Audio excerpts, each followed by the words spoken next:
Mr. Speaker, following the COVID-19 pandemic, the mission adopted a full online mailing system for visa and passport dispatch. Again, this was managed by Mr. Fred Kwarteng. Under this arrangement, applicants were offered delivery options via FedEx and USPS, for which they were charged a whopping $29.75 United States dollars each. Additionally, Mr. Kwarteng's company, GTC, also introduced a new service where he invited applicants to come for assistance in completing visa and passport forms, where he charged them between 60 and 100 United States dollars per applicant.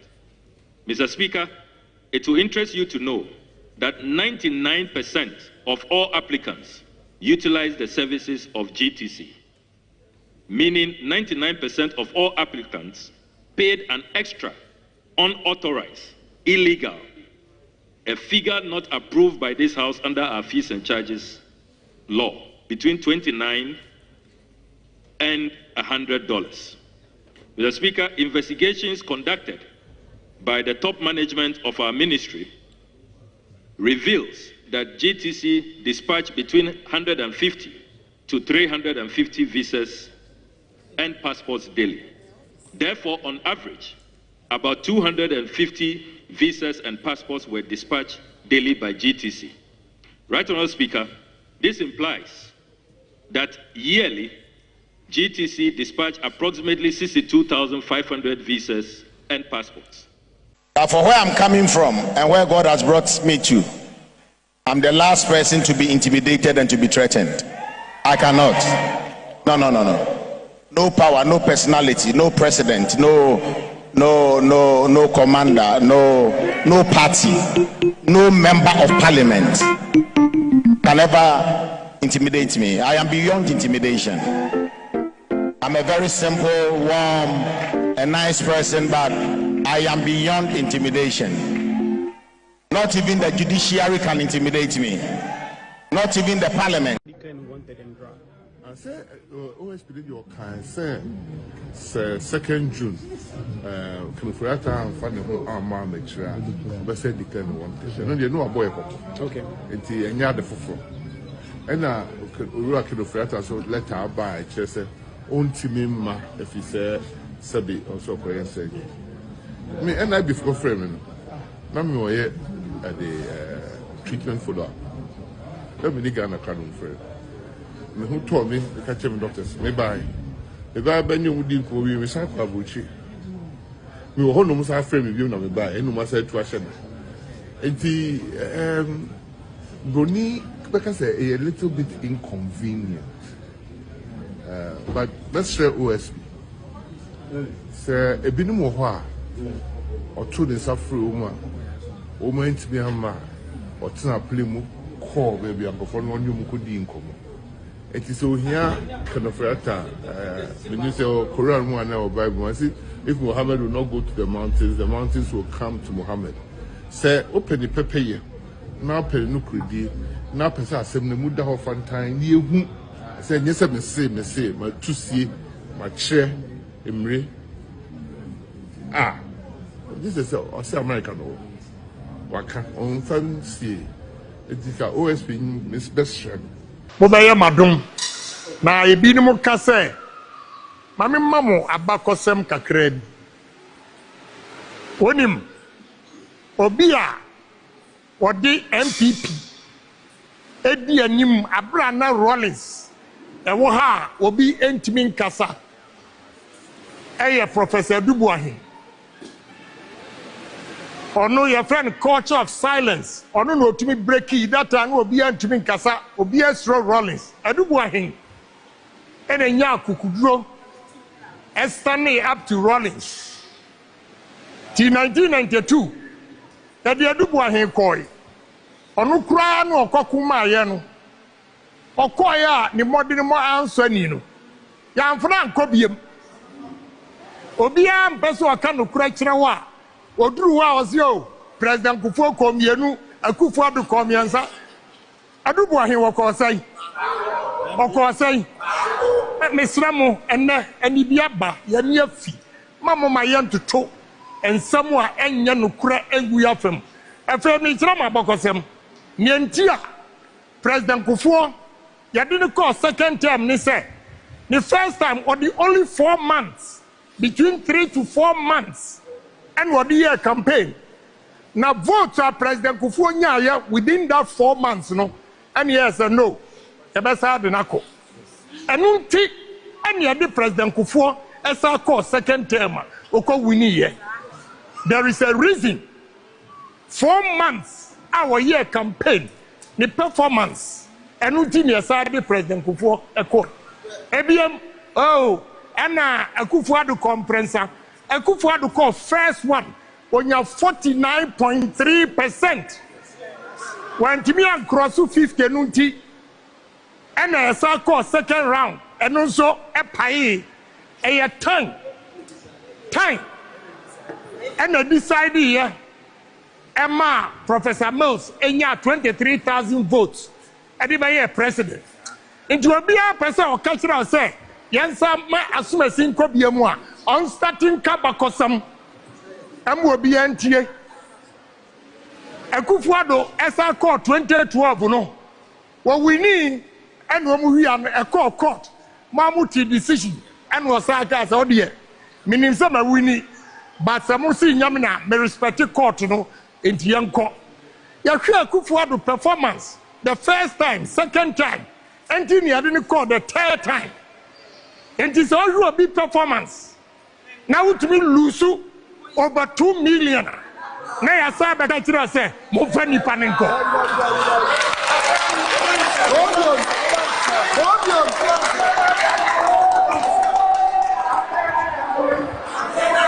Na mayedi but emre ni du wa no kura dia beka mo mate.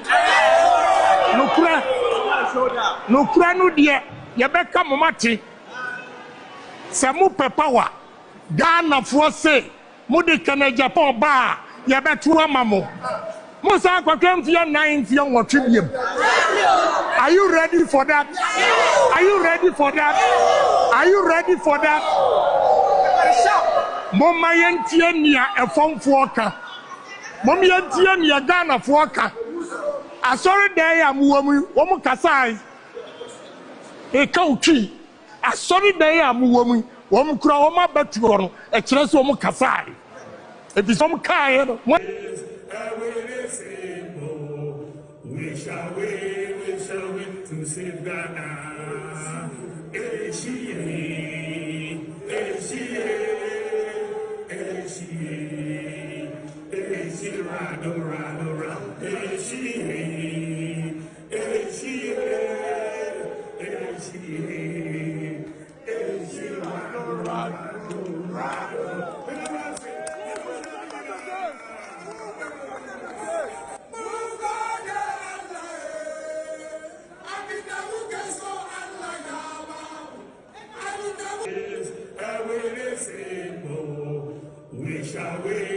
shall win to save Ghana.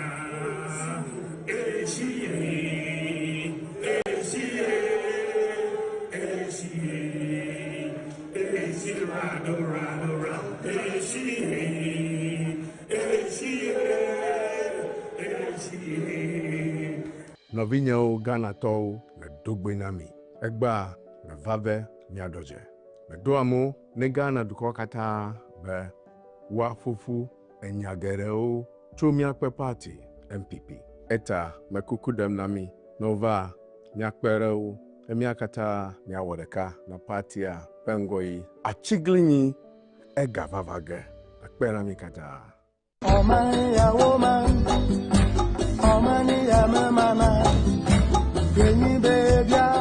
Dear patriots, dear countrymen, let me begin by expressing appreciation to every one of you for the show of love, concern, and support during my tenure as the Minister for Education of the Republic of Ghana. The last few months, wherever I go, people will come to me and tell me how much they appreciate the work that I did for this country. I never expected such commendations from people on the streets. My life journey has been defined by service not just to causes but to people. As vice chairman of the New Patriotic Party in California, I led efforts that mobilized resources and support for our party's victories in Ghana. Far from home, we stood firm in loyalty and contributed meaningfully to Ghana's democratic progress. But that was only the beginning. When the then candidate Nana Addo Dankwa Akufo-Addo extended a call to me in California to return home, not just as a party executive, but as educationist, I accepted without hesitation. I left behind the comfort of California, where I had founded thriving STEM-focused high schools in Los Angeles specifically, and came home to help reshape Ghana's education system. I returned to serve. We are standing at a critical juncture in our national journey. Ghana needs leadership that is not only visionary, but also deeply grounded in evidence, compassion, and discipline. Leadership that understands that transforming a nation begins with transforming minds. I believe in a Ghana where every child, regardless of background, receives quality education. I believe in a Ghana where all youth has access to opportunity and meaningful work. I believe in a Ghana where every citizen, from farmer to entrepreneur, has a stake in our shared focus. A Ghana where we will wage war against poverty and win. I believe in a Ghana where we fully understand and appreciate that in this fourth industrial revolution, we'll do everything possible for our citizens to acquire the skill set that will lead to socioeconomic transformation.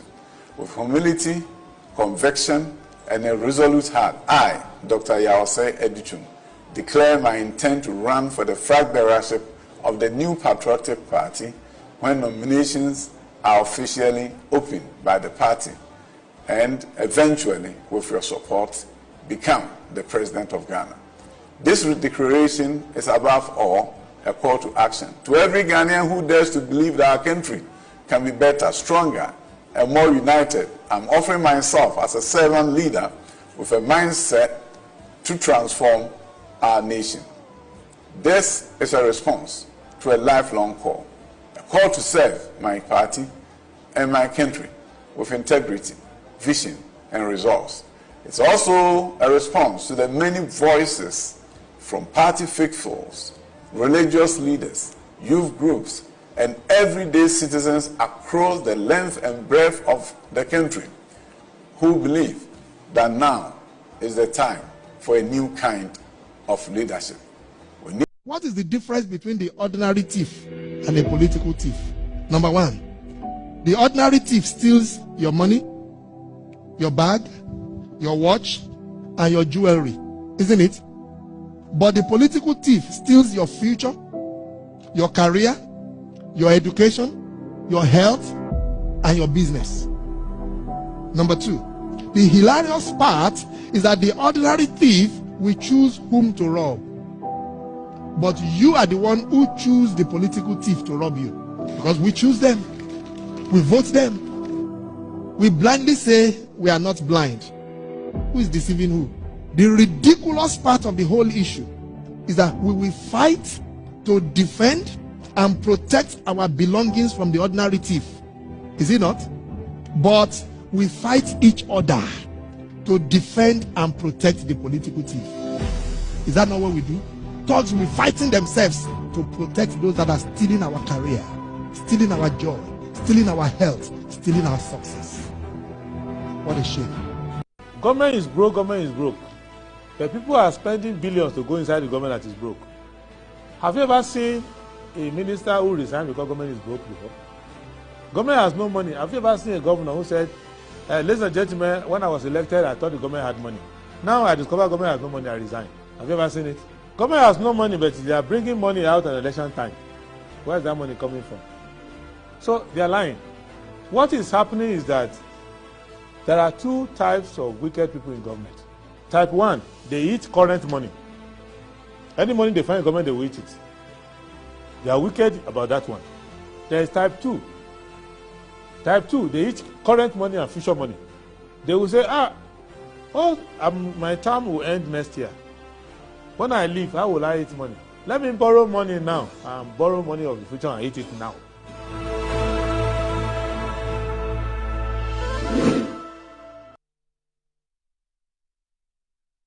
Good morning. Today is the 19th of June 2025. It's a Thursday morning. Let me say good morning to you and welcome to Good Morning Ghana on Metro Television. The show is also live on 94.1 FM. That's on your radio dial. So please, you can tune into 94.1 FM. It doesn't have a name for now. It's just a frequency. But we'll always say a big thanks to the Almighty God for seeing us through. We're back again to join the nation's conversation, what's happening in our dear country, Ghana. The newspapers are here. I have them here, and I'll go straight ahead and look at what the front pages are reporting. So I'll start with the Daily Graphic. Daily Graphic this morning says that Ni Adama Lache II wins appeal. Court orders a House of Chiefs to restore him to register. But Gamanche office says King Teko Churu II remains chief. Ghana's embassy in the U.S. lost about $4.8 million annually to fraud. Ablakwa calls for forensic audit. Choice of school implies acceptance of rules, Justice Amale Boba. There's local printers, papers, converters demand legislation to boost industry. President Mahama warns MMDCEs against misuse of common fund. The Ghanaian Times. Next batch of MMDCEs to be elected, President Mahama hints. 822,440 Ghana cards gathering dust at centers NIA. Our dying creeks, Glepe Lagoon, now refuse dump sites. Fisher folks lose livelihoods. NPP goes to Delegate Conference July 19. Fire guts KBTH reference lab. Daily Guide. Otumfuo prepares for Eswatini King's visit. Edichum joins MPP Flagbearer race. Oforiatta fails to halt OSP wanted declaration. MMDAs grab 25 million cedis for development. Manhunt for 4 Ghanaians over international fraud. The Insight. Iranian ambassador in Ghana condemns Israel's attacks on Iran. Volta women want Mahama to immortalize Speaker Bagbin. Tivet, key to tackling youth unemployment. Ghana's future development challenges. Haruna Idrisu. Ada not for sale. Chiefs and youth voice outrage over lavish Safari Valley trip allegedly sponsored by a private investor. Boache Jako slams NPP's neck over decision to elect Flagbearer before executives. Russia warns U.S. not to help Israel militarily against Iran. The New Republic. East Legon, Sakawa chairman sing like canary birds, expose politicians in $100 million romance scam. Mahama vows to crush corrupt MMDCEs. Ghana Armed Forces bailout nation, repay massive ECOWAS food debt. GJ elections, contenders face off. Who claims the bragging right? NPP sets January 2026 for presidential primaries. Boache Jakon slams move as roofing a building without foundation. Metro Lens. Dr. Yao Educhum declares 2028 presidential bid. Broadcast journalist RSM Kofi Do launches SDG 13 climate sustainability website. Family of Frank Anodompre declares he is a true royal of Aduajiri. Declare access by July 15. Mahama orders MMDCEs. And the Business and Financial Times. Banks pressed to regain ground as fintech lead digital finance. Halt Talo license extension raises concerns over $700 million arbitration revenue losses. Cuts International pushes for ATM fee reforms. Concerns mount over potential shea nut export ban. CIHRM president urges HR professionals to uphold workplace ethics. All right, so that's it for the front page stories of the papers we have received this morning. Please stay with us. This is Good Morning Ghana.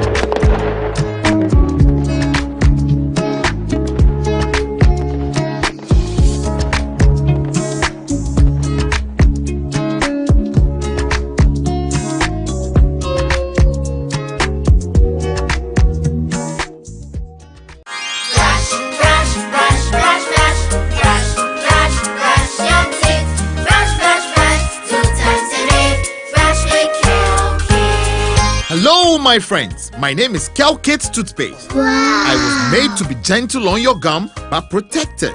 I will protect your teeth from cavity, make your teeth whiter, stronger, keep your mouth fresh all day. And best of all, I'm strawberry flavored.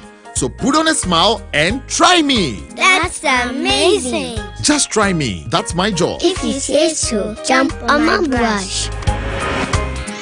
Makes your teeth stronger, chicky whiter, chicky stronger. Yay! You did it! I'm glad you like your new toothpaste. Don't forget to brush both day and night. Delegates, happy smile.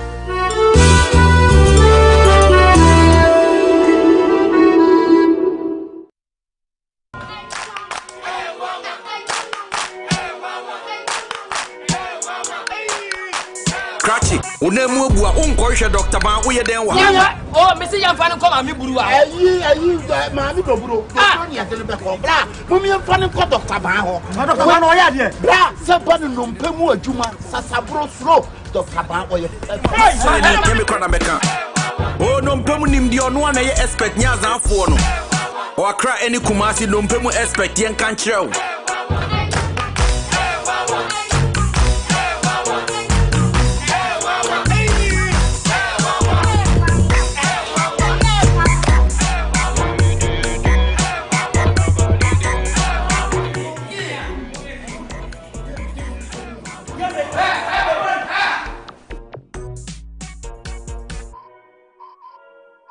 I'm a brand manager.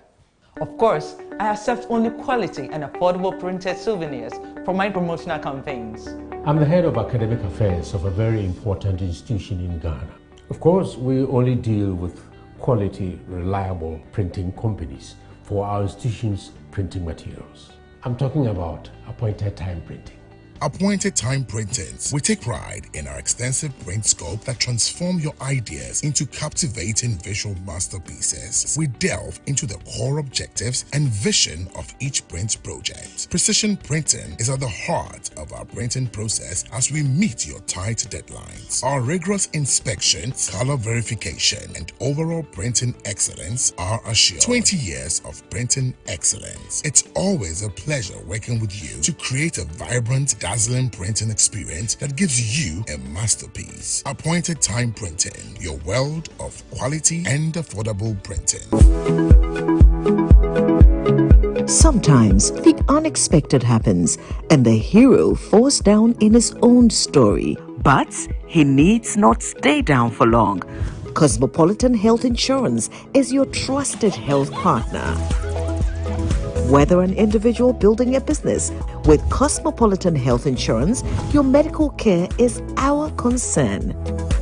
For the best health insurance solutions for corporate institutions, groups and associations, families and individuals, choose Cosmopolitan Health Insurance from our over 700 accredited health service providers nationwide. Call us on 0302 540 668 or 0501 678 547 for all your health insurance solutions.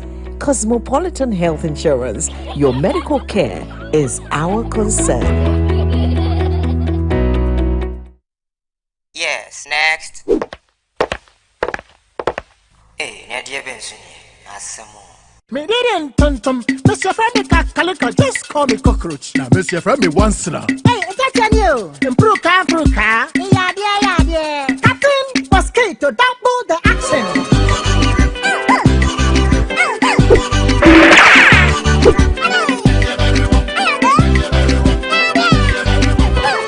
Me did this sasso spray. Mr. Friendly sasso quell. Yeah, go to my sasa.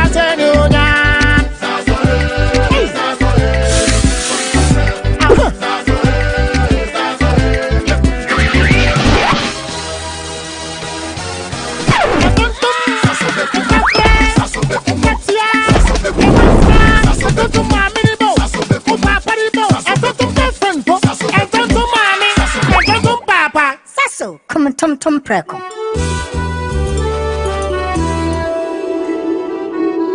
Buy affordable service plots and lands from estate masters.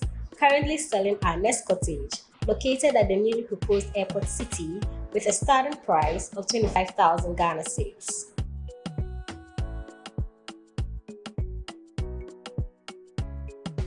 We also have Palm Hills, located at Panfukuro in the Gomwa East District, also with a starting price of 15,000 Ghana cedis.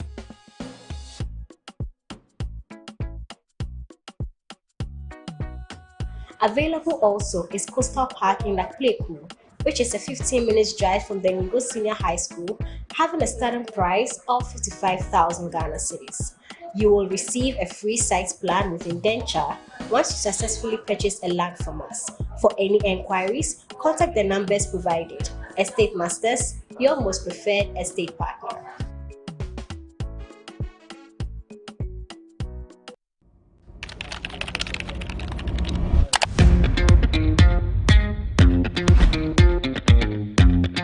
Smart, smooth, interactive, and a built-in Android active panel made for modern work and home. For corporate clients and university students, enjoy top quality 10th generation Toshiba laptops built for performance, power, clarity, and speed, all in one desktop. At Mycom JA Computers, get a laptop for as low as 1,000 Ghana cedis. All products are imported from the USA with a 1-year warranty. Visit Mycom JA Computers today and elevate your tech.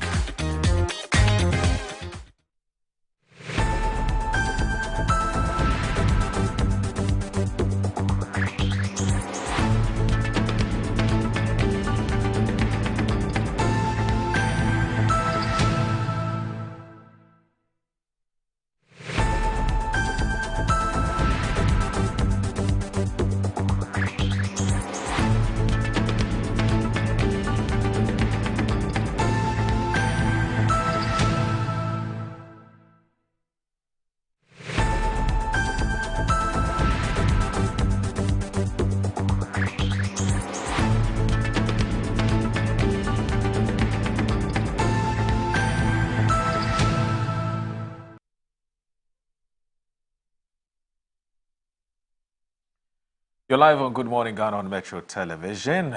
Now, my guests have joined me. One of them is here, and he's a journalist and will always be a journalist. He tells us all the time that he hasn't abandoned his journalism career. In fact, any day, don't be surprised if you see him hosting Good Morning Ghana, even if it's for a day or two.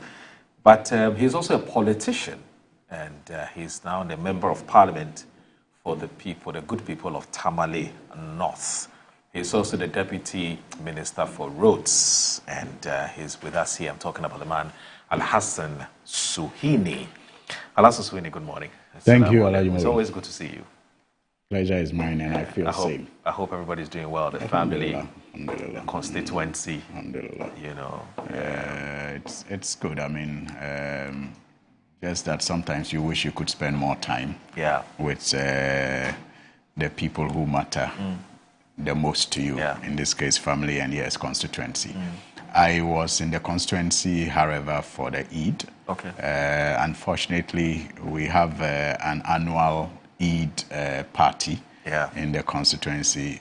This year, it had to take place without me. Oh, okay. Because though I was there for the Eid, we usually do the party the next day after the Eid. Right. And I had to rush back to Accra so I could join the Foreign Affairs Minister and the Trade Minister to China, where we took part in a number of interministerial and bilateral, meetings. Okay. We also engaged with some investors and companies in China, trying to just market the country and the opportunities that exist for them to partner with us to improve our economy and our infrastructure.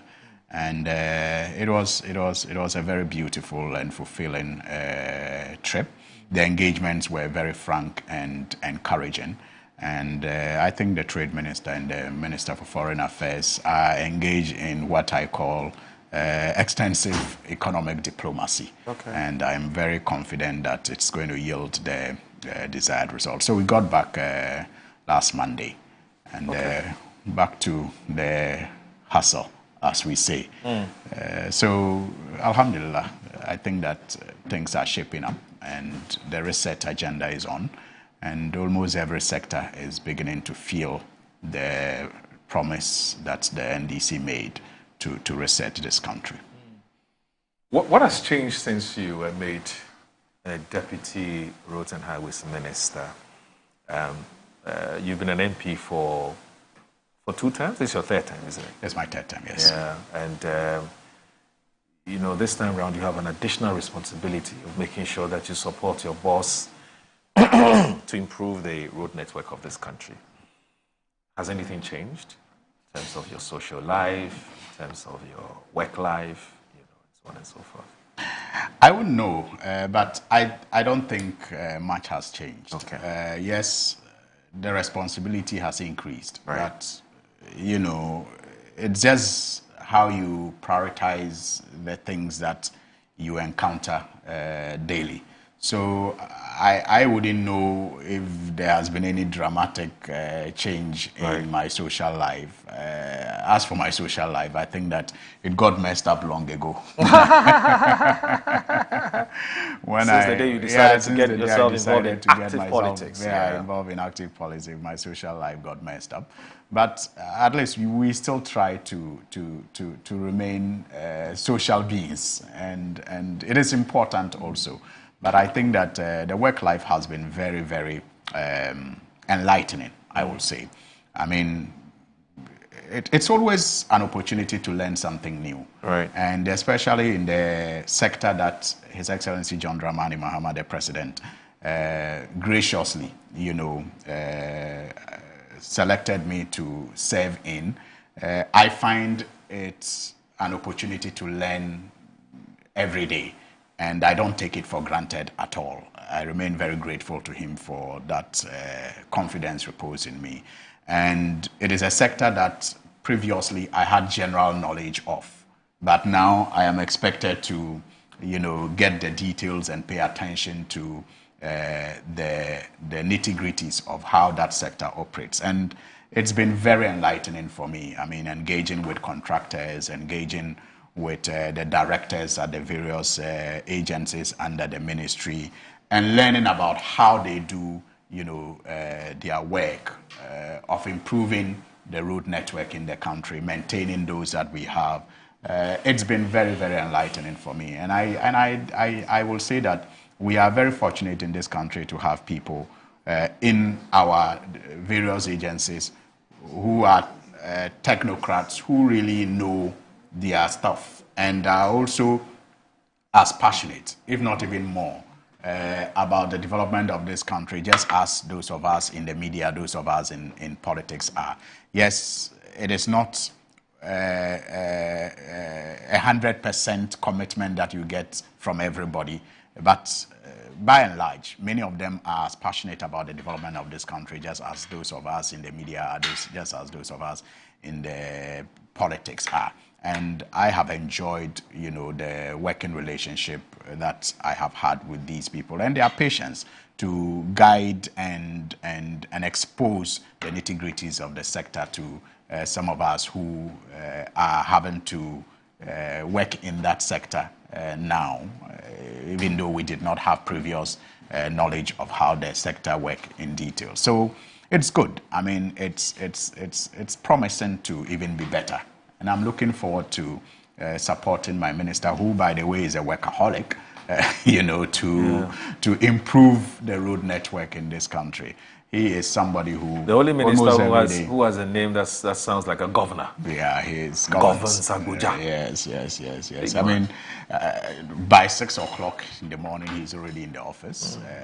Sometimes I was making fun yesterday when in Parliament, Honorable Afenyo Markin suggested that he had abandoned the ministry and was always in Parliament. That, look, this is a man who by 6:30 a.m., 7 a.m. is already having meetings with directors, and you find them, walk in looking sleepy, clearly telling you that they wish they didn't have to come for those meetings. But he's dragging everybody along. And by 10 a.m., 11 a.m., it's amazing what we are able to, achieve, at the ministry every day. And so when he's done by 2, 3 p.m. and still comes to Parliament to contribute his quota, represent the people of Adaklo, you should know that he takes his work seriously. It's not like he allows one part of it to suffer and the other benefits. And I think that we are all learning from his punctuality.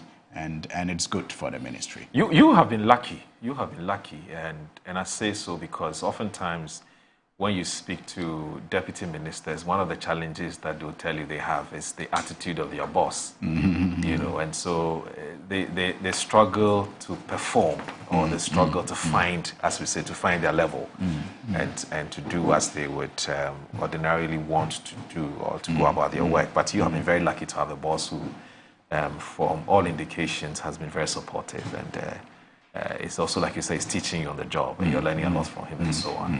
There's quite a number of questions I want to ask you, but let me just say that your other colleague is also here.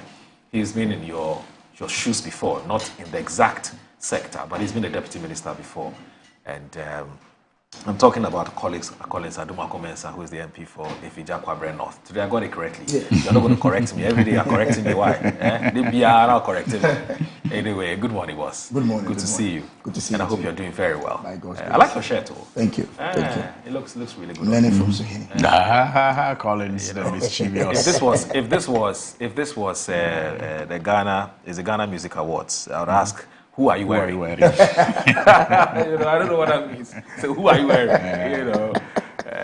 Anyway, there was a guy who said it's a royal label. He doesn't know what it is. It's a royal label. Well, it's our friend Harmony Trends. Oh, Harmony Trends. Yes. Oh, okay. Very popular guy. Okay, he does some good stuff. I think it's the same guy who does stuff for Randy Abbey. That's right. That's the same guy. That's right. He does stuff for me too. In fact, I'm wearing Harmony today too. Harmony Trends. Okay. Monkeys play by size. We'll get there. We will wear the 50 Ghana city one. Has nothing to do with. There's a place called Katamanto. You guys are 20 Ghana. Mischievous mode.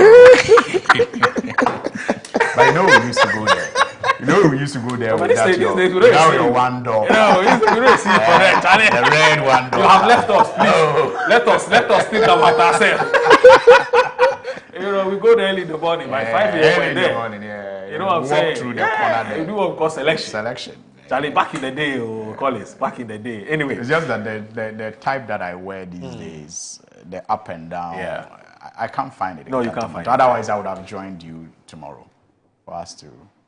I'm happy at least you're not doubting that I still go there. Initially, you wanted to doubt me. So I'm happy you don't doubt me. Well, we both know you don't go there anymore. Anyway, let's move on. But let me ask you this. What's the status of the road? This in Sawam, how do you call it? The Pokwasi, you know, Sawam Road. Is it what? Yeah, Ofanko. Ofanko. Yeah. I mean, there's a lot of complaints and that the work has been slow, the progress of work has been slow, and so on. Yeah. What's happening? What's going on? Well, I think that to start with, I need to convey the ministry's apologies and concern to motorists who use that road.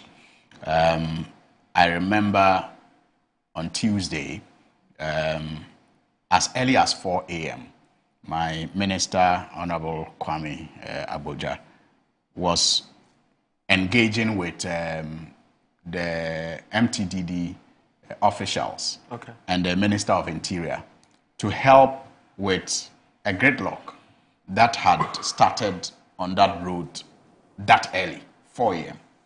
You know, and so we know and appreciate the inconvenience that motorists on that road go through daily. In fact, we have been on that road a number of times, myself and the minister and the technical directors. And so we know firsthand how bad, you know, the road is and how slow the contractor has been. We have engaged the contractor a couple of times too, and to some extent he has also expressed certain concerns and given reasons why, you know, the work is not moving at the pace that we all expect it to move. Some of those reasons, I'm going to be honest with you, we don't think they are tenable.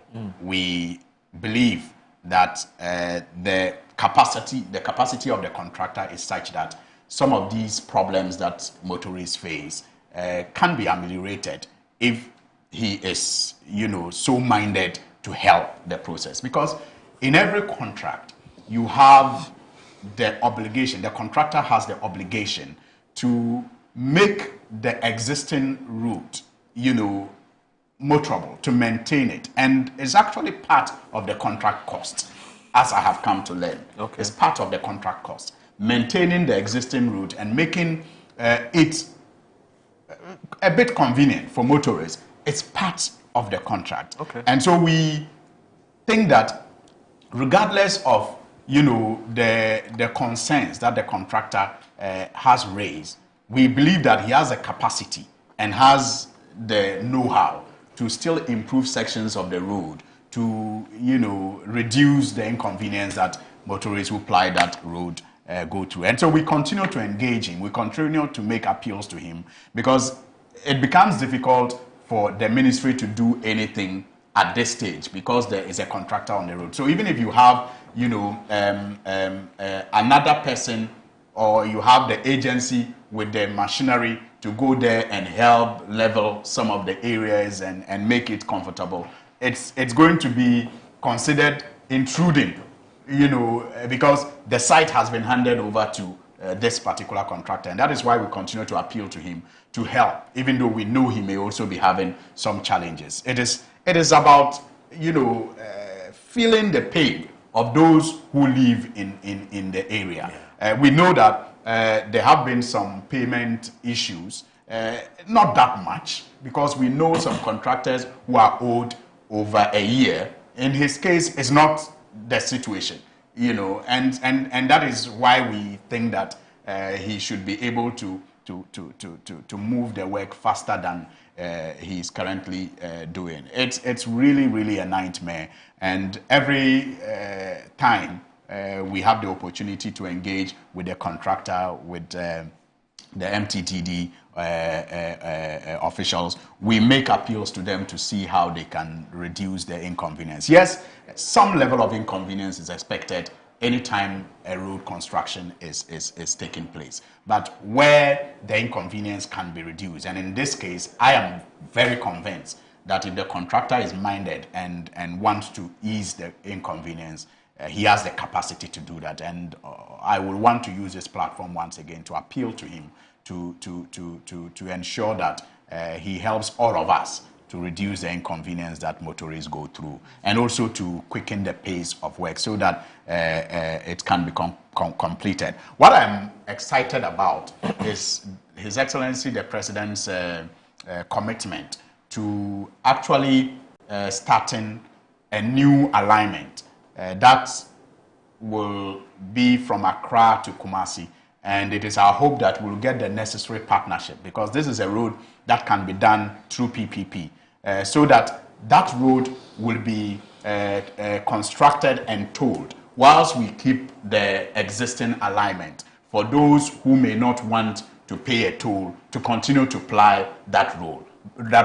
But then the new alignment from Accra to Kumasi, which will be dualized and tolled, can be for people who want to move faster and make very good use of their time after paying a toll. And then whoever will also invest in it is guaranteed of some returns that can recoup the investment. I am very sure that it is the way to go in the future, whilst maintaining completing and maintaining the existing line. The future is for us to do the new alignment, which will reduce travel time also, because the feasibility that have been done shows that if we do that, we are going to reduce travel time by about an hour or so.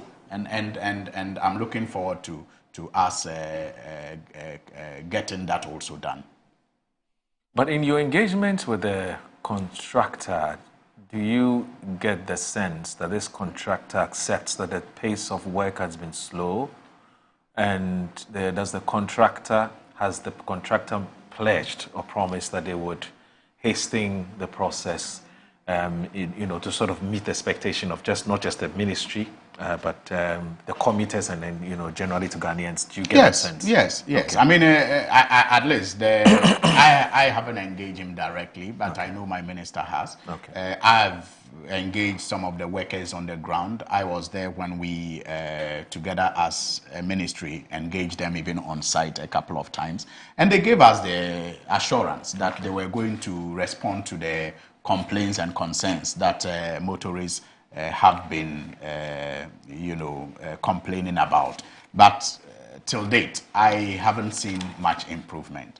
Like I said, they have issues of payment. They also have issues of legal issues. I'm told one building there that has to be demolished. The person is demanding some outrageous compensation before it is demolished, and it's become a legal tussle between the contractor and the owner of the building.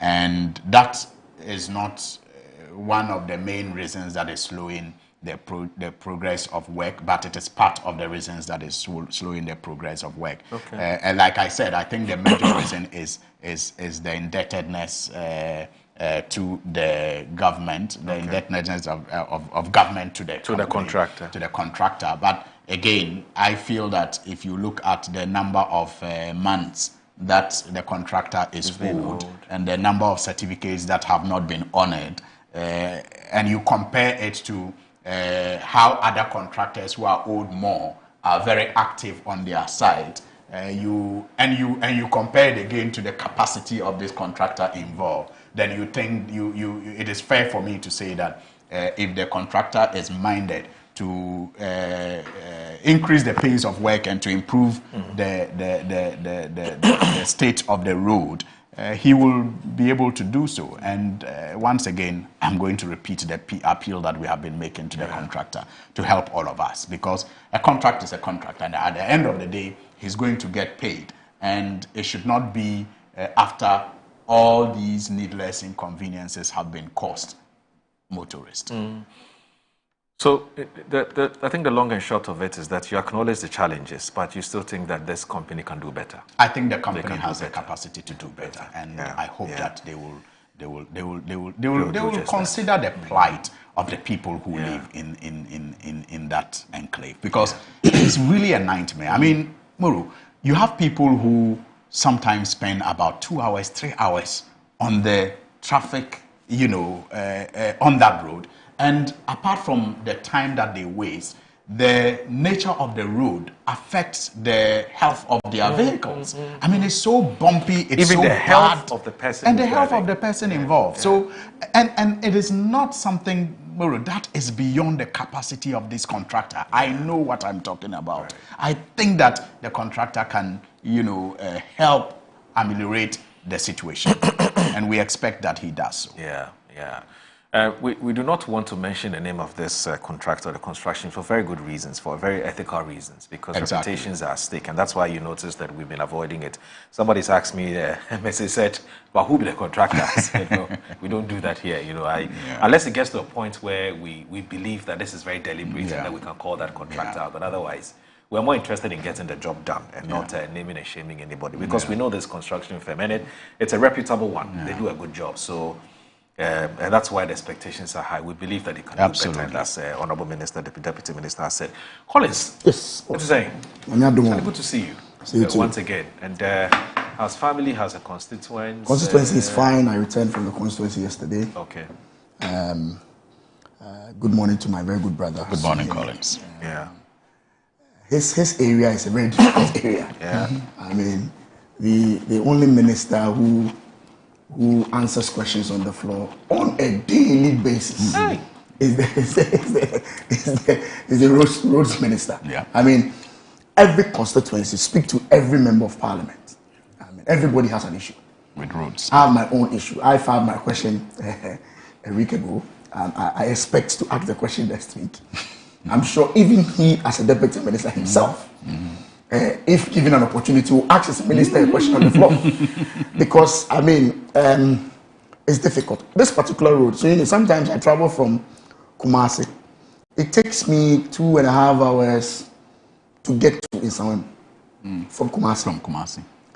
Then it takes me 2 hours. How? To move from the Insawam section just to cross Amasaman. Oh, I mean, this is not acceptable. Yes. It's not acceptable. Yes, I mean, you can ask all the motorists on the road.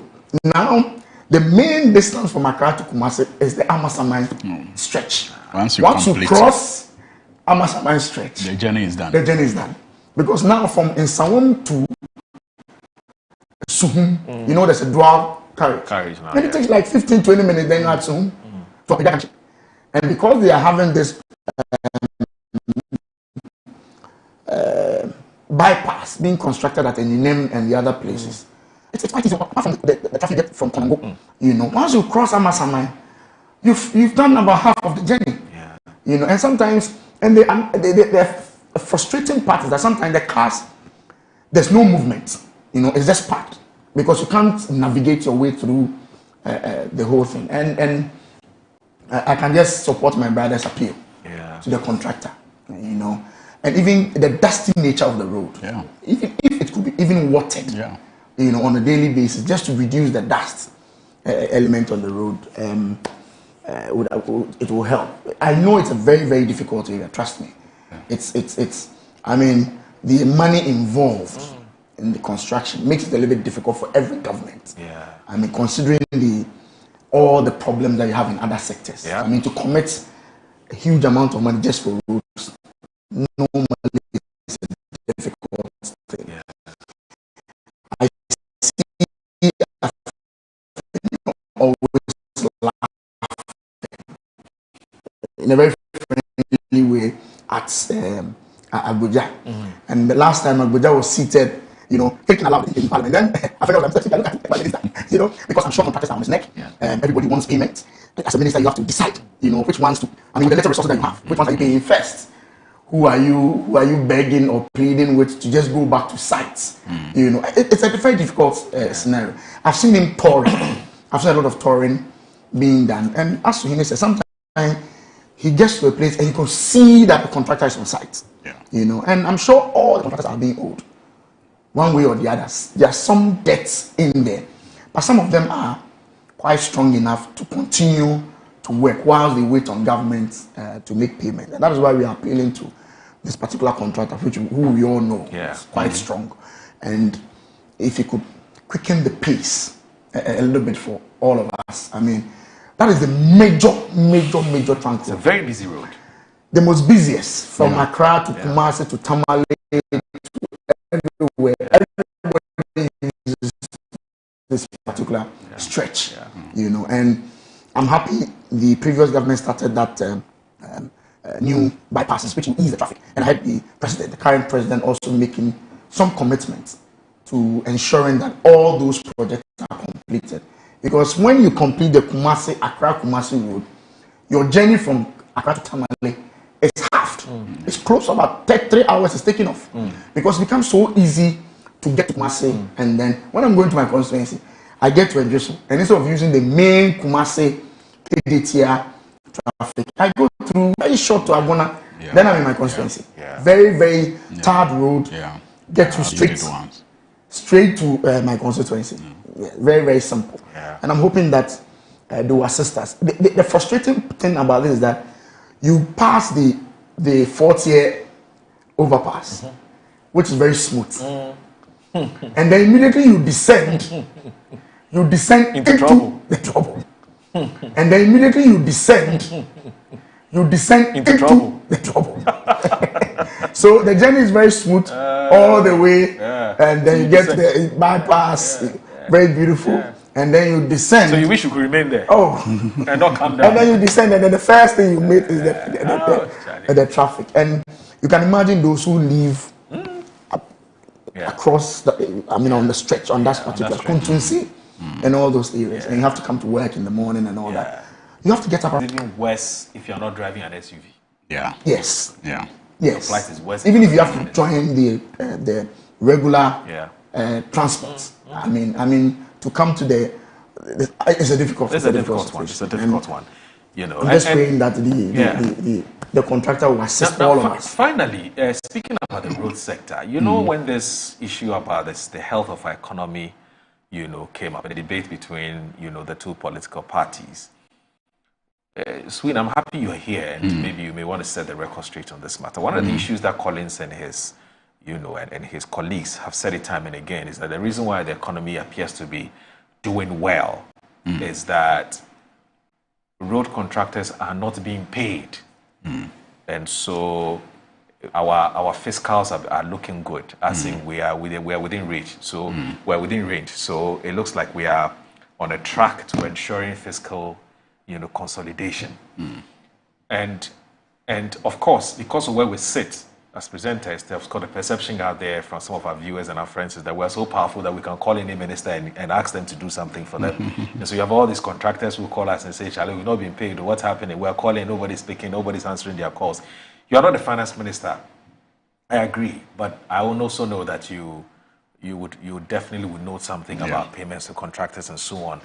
What can you tell us about the payments to, especially road contractors? That's the space in which you play. Are payments being made, or they would have to be patient for a while, and that the government is working towards that? Well, Muru, payments are being made. Okay. For example, no public sector worker has complained of non-payment of salaries. Right. So that is a government budget that is honored every month. Right. You also have our electricity still being stable to a large extent. Our lights are on. Yes, electricity is stable. And it costs money. And my brother who worked in the ministry will attest to the fact that the cost of keeping the electricity on is yes, and it's not a one-off cost. It's actually a recurring expenditure of government, and the government is fulfilling its part of the bargain by ensuring that fuel is available to power the generators that generate electricity for us. So by and large, the ministries, the agencies are running. They have what they require and what they need to operate. No ministry is unable to pay its electricity bills or water bills or get toners for their, printers and fuel for their vehicles. And that is also, a government budget that is on it. So to a very large extent, we are meeting the needs, and I'm using needs, of government machinery, as things stand down. We all know that our economy was very battered only a couple of years ago. And it's going to take a while for it to recover. And some of the things that we need to do, like we all do at our level when we run into financial difficulties, is to cut down and limit, and in some cases postpone certain expenditures.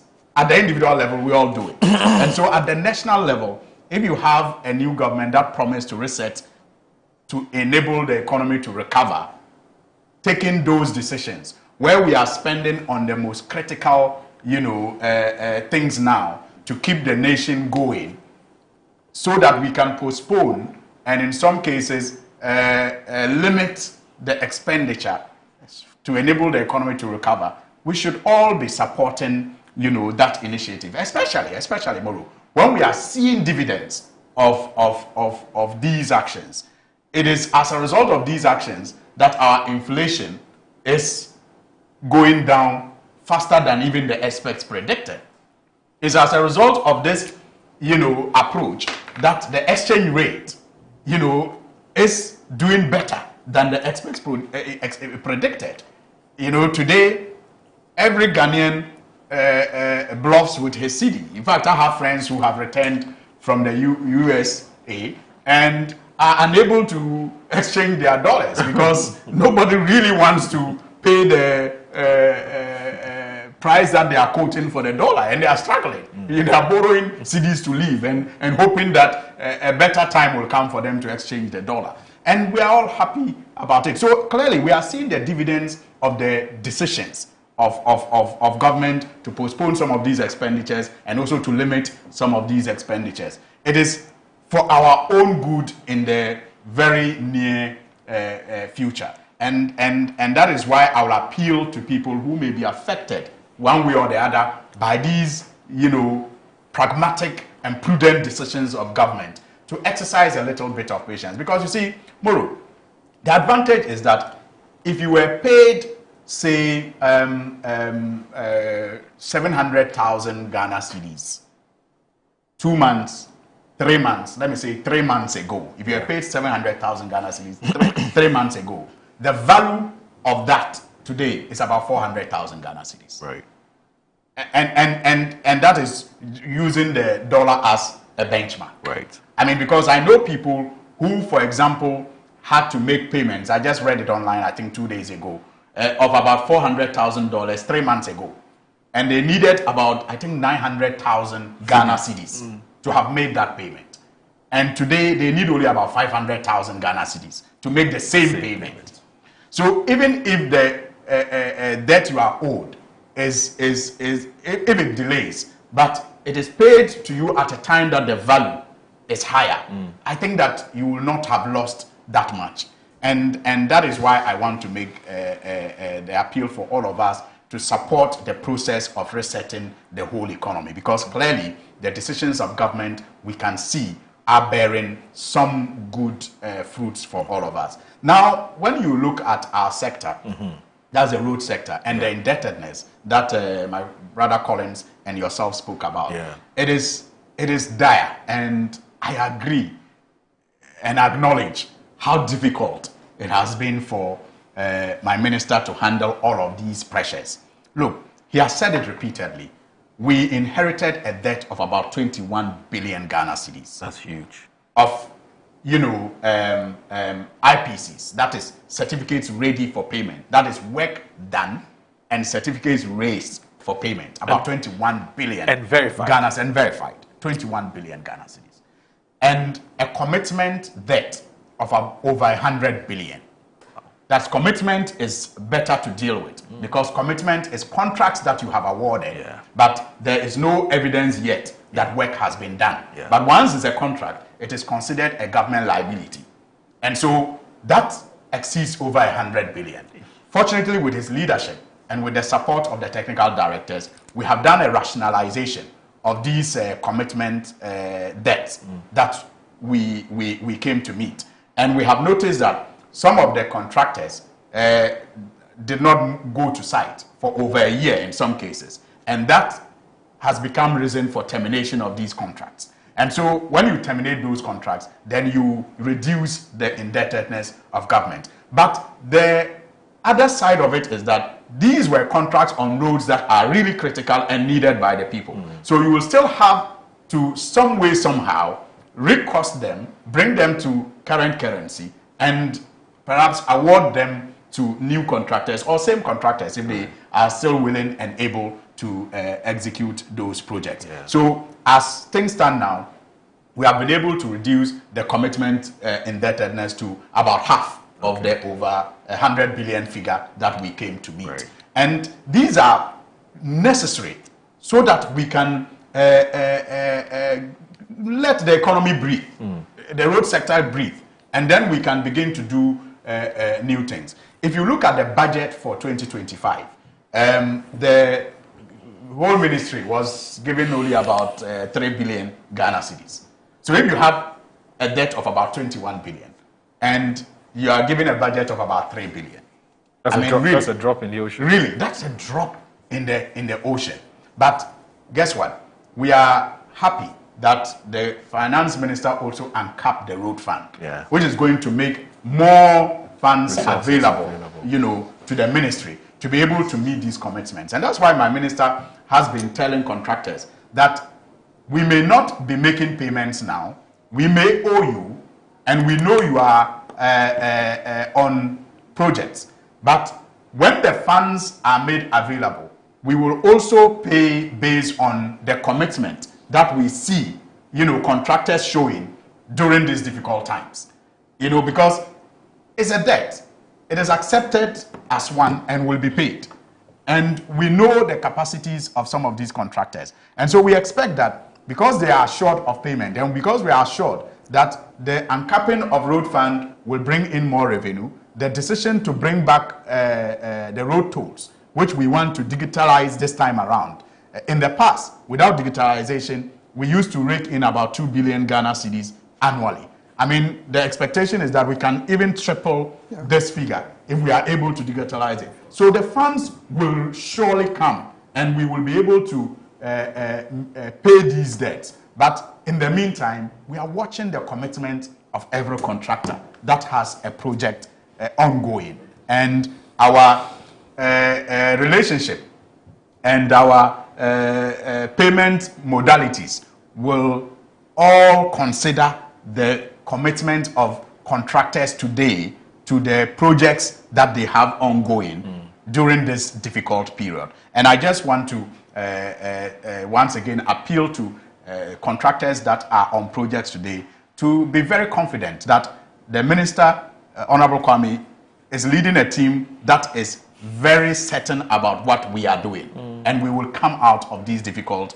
times very soon. And so they should, based on that, do what they are also expected to do and be assured that they will not be shortchanged when things improve. Except there are some contractors who can't even go back to their banks to borrow again. They owe so much.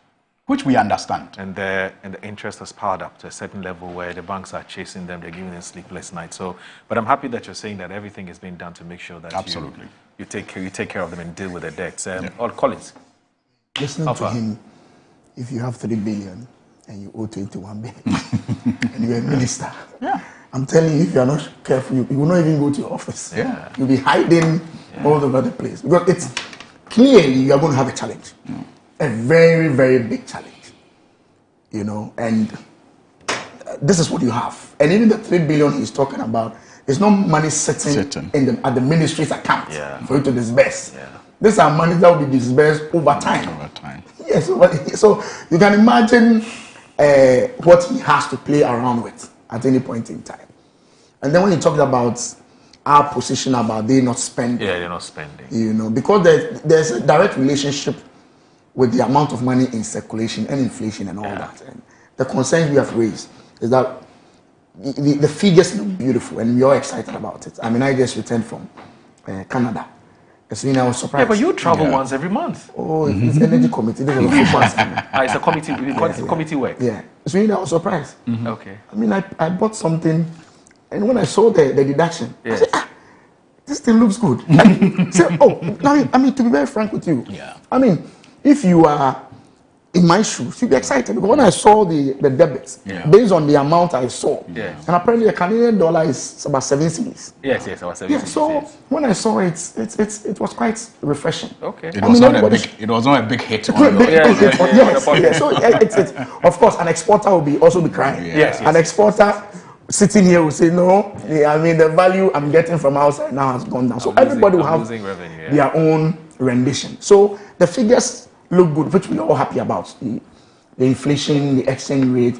Our concern is what happens when all these contractors, when 3 billion enters the system. Yeah. What happens when the uncapping of the road fund now gives a lot of money in the system? Are we going to still see the inflation at this level, or is it going to inch up? So our point is just an advice, so that government continues to build other buffers in order that when you begin to spend on your critical policies like the 10 billion big push and all that, when you begin to do the Jumeirah, all those things, all that money, amount of money entering the system, is it going to be possible for the exchange rate to still remain at 10? Is the inflation going to still be low? You know, and that is our concern. Yeah. But by and large, I mean, anybody who sees the figures should be happy. We just saw fit upgrading our ratings. Yes, and I think everybody, it's okay with that if it continues from that level. Of course, they raise some risk issues in their right time, especially when the DDEP arranged the repayment of most of the loans in 2027. Okay. What happens when now you are confronted with the payment? Are you building enough buffers to ensure that we don't go into crisis anymore? I think that is where our argument have always been. But of course, everybody should be happy with the figures we are seeing. All right. So, so having said all of these, let's move to a matter which appears to have returned to the front burner.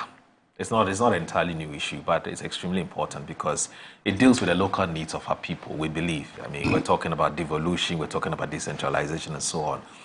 And it's a matter which has dominated discussions for a very long time and has grabbed the attention of most Ghanaians, whether in formal or informal, circles. And it has to do with whether we should elect our MMDCEs, or not to elect them, and if we have to elect them, along what lines, partisan or non-partisan lines, And the president has had cause to comment on this matter yesterday when he met some MMDCs to sort of run them through give them some kind of orientation in terms of what is expected of the people and so on.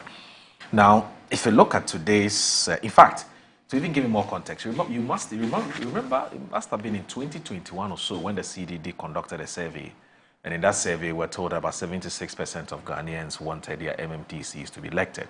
So it sort of gives some oomph or some backing to the call for that to happen. Now, today's Ghanaian Times, page 13, it says next batch of MMDCs to be elected. President Mahama hints.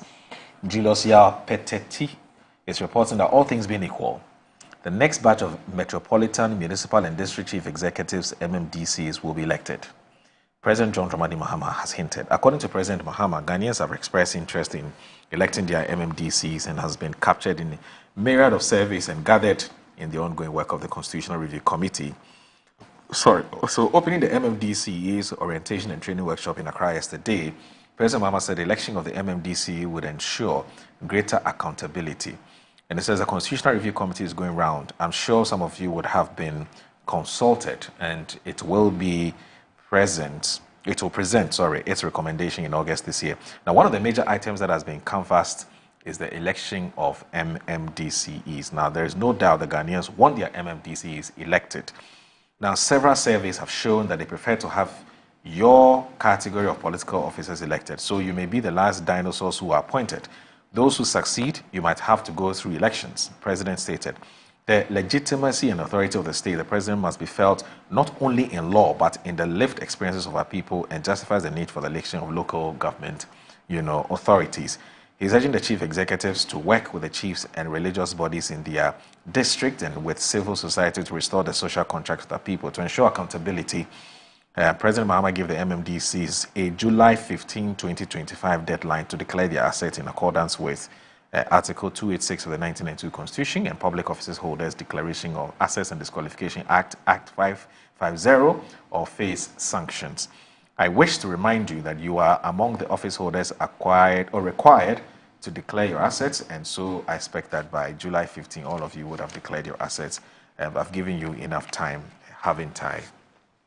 Let me start with, maybe let's start with Collins. Collins, we're back again, and which way now? How do we do this? You know, I was an assemblyman in 2010, and you've been an assemblyman before? Yes. When you go for assembly meetings in my constituency, I was an assemblyman. When you go for assembly meetings, our sitting arrangement will tell you those who are for MPP and those who are for NDC. You can ask. You see, you shouldn't play ostriches on this matter.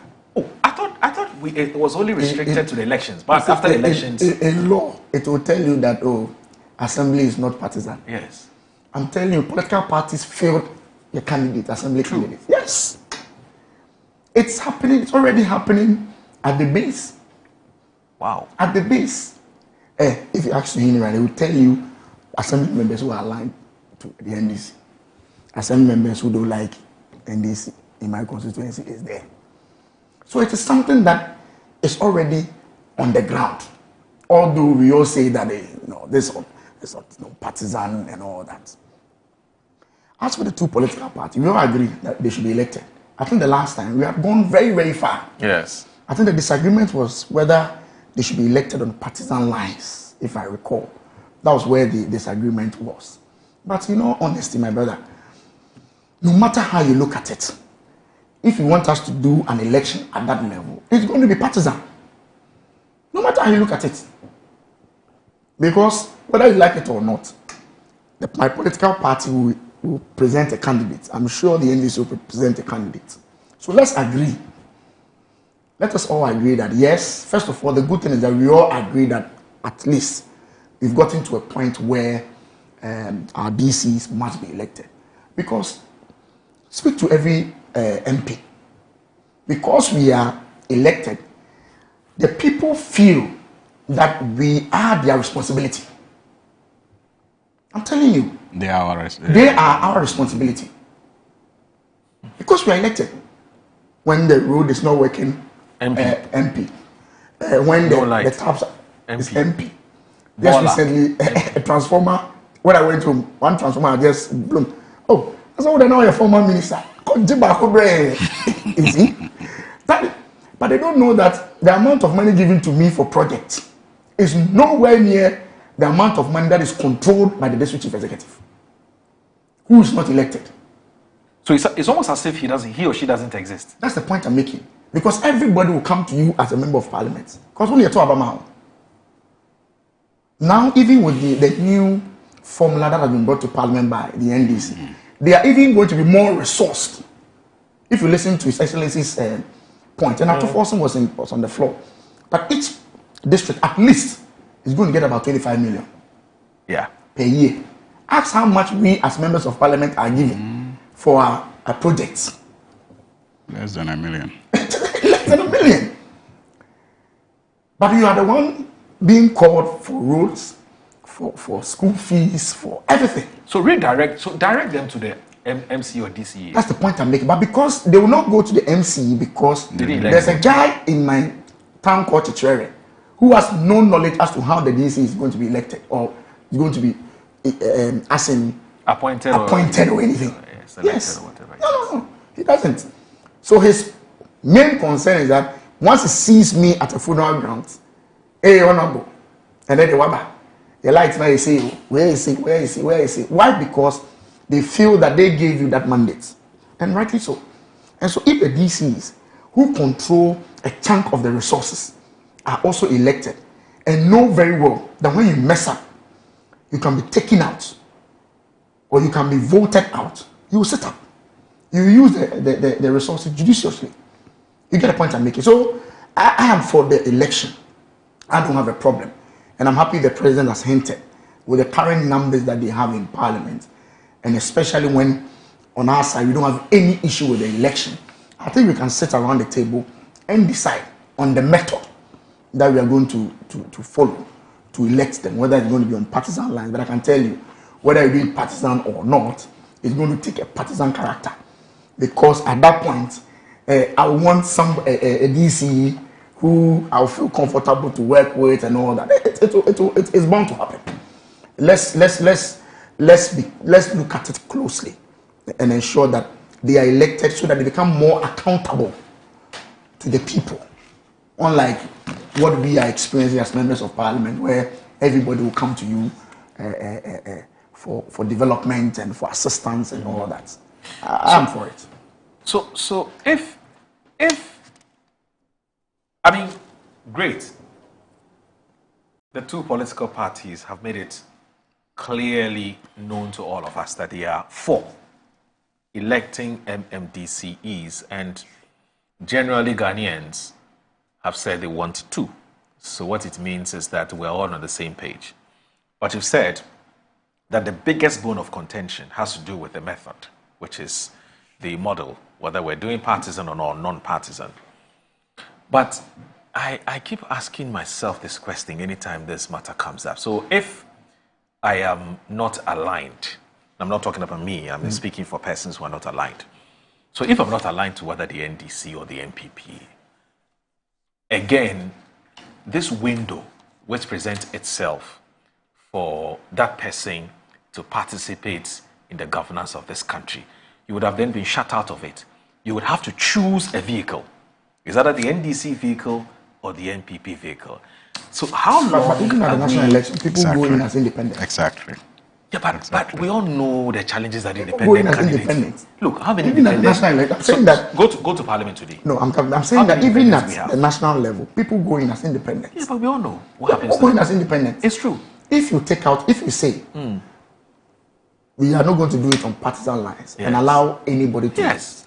You think I don't know my people? They want to vote for the person? The person who contests, I know the person. Whether it's MDC or MPP. I'm giving you practical things on the ground. I'll get to know whether this person aligns to me or not. And you see the way the political parties will rally their support for a particular person to be elected. Hey, the interesting thing is that no, see, this is serious. A friend told me that if that is the case, in the stronghold of the NDC, like Suhini's constituency. Yes. Obviously, if Suhini decides to rally his support behind a particular candidate, whether the person said it was NDC or MPP, you have no chance. You have no chance of forget winning. it. You forget it. If you come to my constituency where it's a predominantly MPP, when the party decides, say it's difficult for the other person to win. So no matter how you look at it, do that. No matter how you look at it, it's going to be partisan. The only problem that people I envisage is that you come to my constituency, then an MPP person become the DC. Yes. That person naturally is not in tune with the policy direction of the government in power. True. What happens? How is that person going to assist the president who has won an election on the basis of a manifesto which includes his decentralization policy? Unfortunately, the current DC is not in tune with that policy underpinning. What happens? That's a misalignment. Is he going to assist the current president to achieve his policies as per his manifesto? He may not care. Those are things that we have to have a discussion about. And that is why I was happy when they brought the formula to the floor. Now, the amount coming, they have done it in such a way that we know a percentage that must go to a particular project. I love that when I saw that from Ato.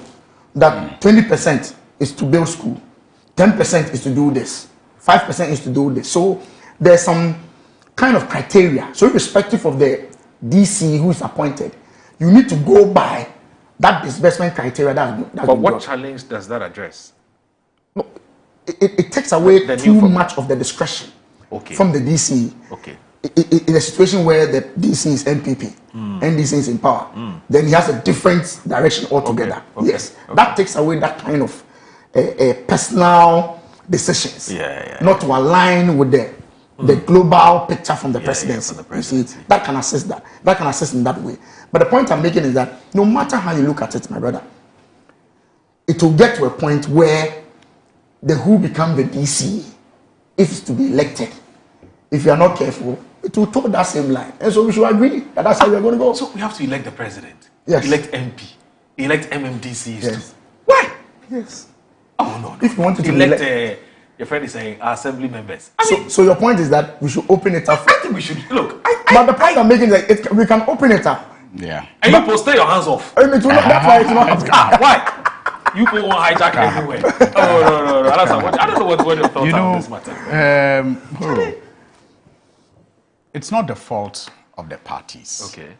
I think it's rather a plus for our democracy that these two political parties have been able to organize themselves in such a way that they can influence decisions even at the local level. Okay. Because that is the base of every democracy, the local participation and local mobilization. And that's why some, researchers will tell you that every politics is local.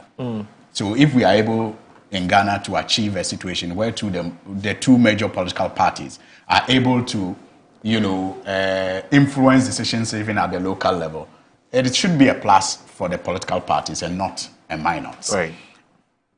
And let me also say that the political parties' control at the local level is not always foolproof. Because we have had situations like my brother Collins was saying, where the people at the local level have gone against the wishes of these two political parties and elected independent candidates. Yeah, A+. Even to parliament. A+.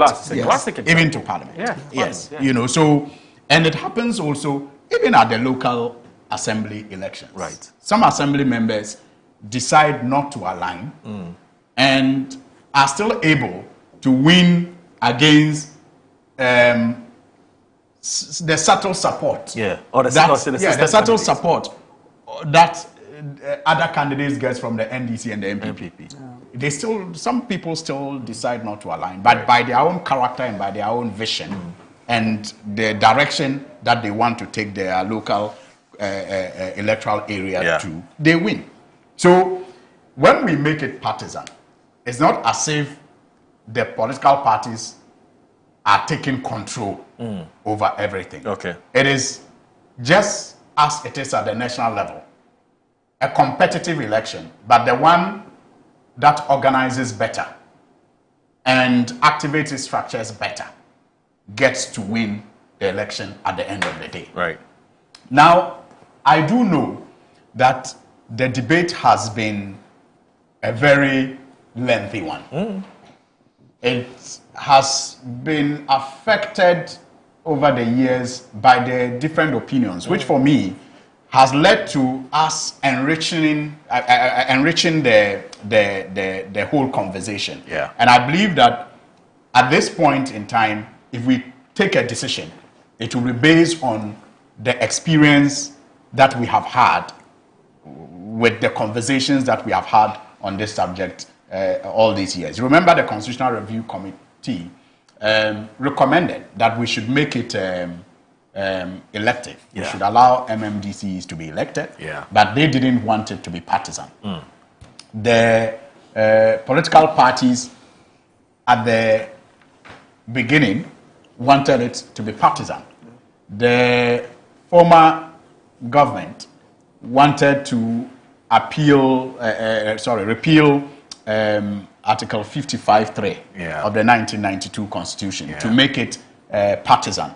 At a point, we in the NDC thought that we should go back to the Constitutional Committee proposal, which sought to make it non-partisan.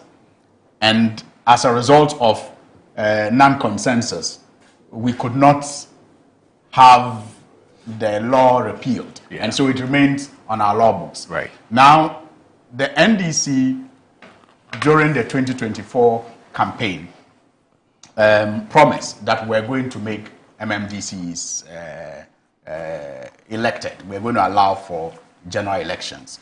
And that is what His Excellency President Mahama has repeated as a commitment. It did not happen immediately because of the laws that have to be repealed to make that possible.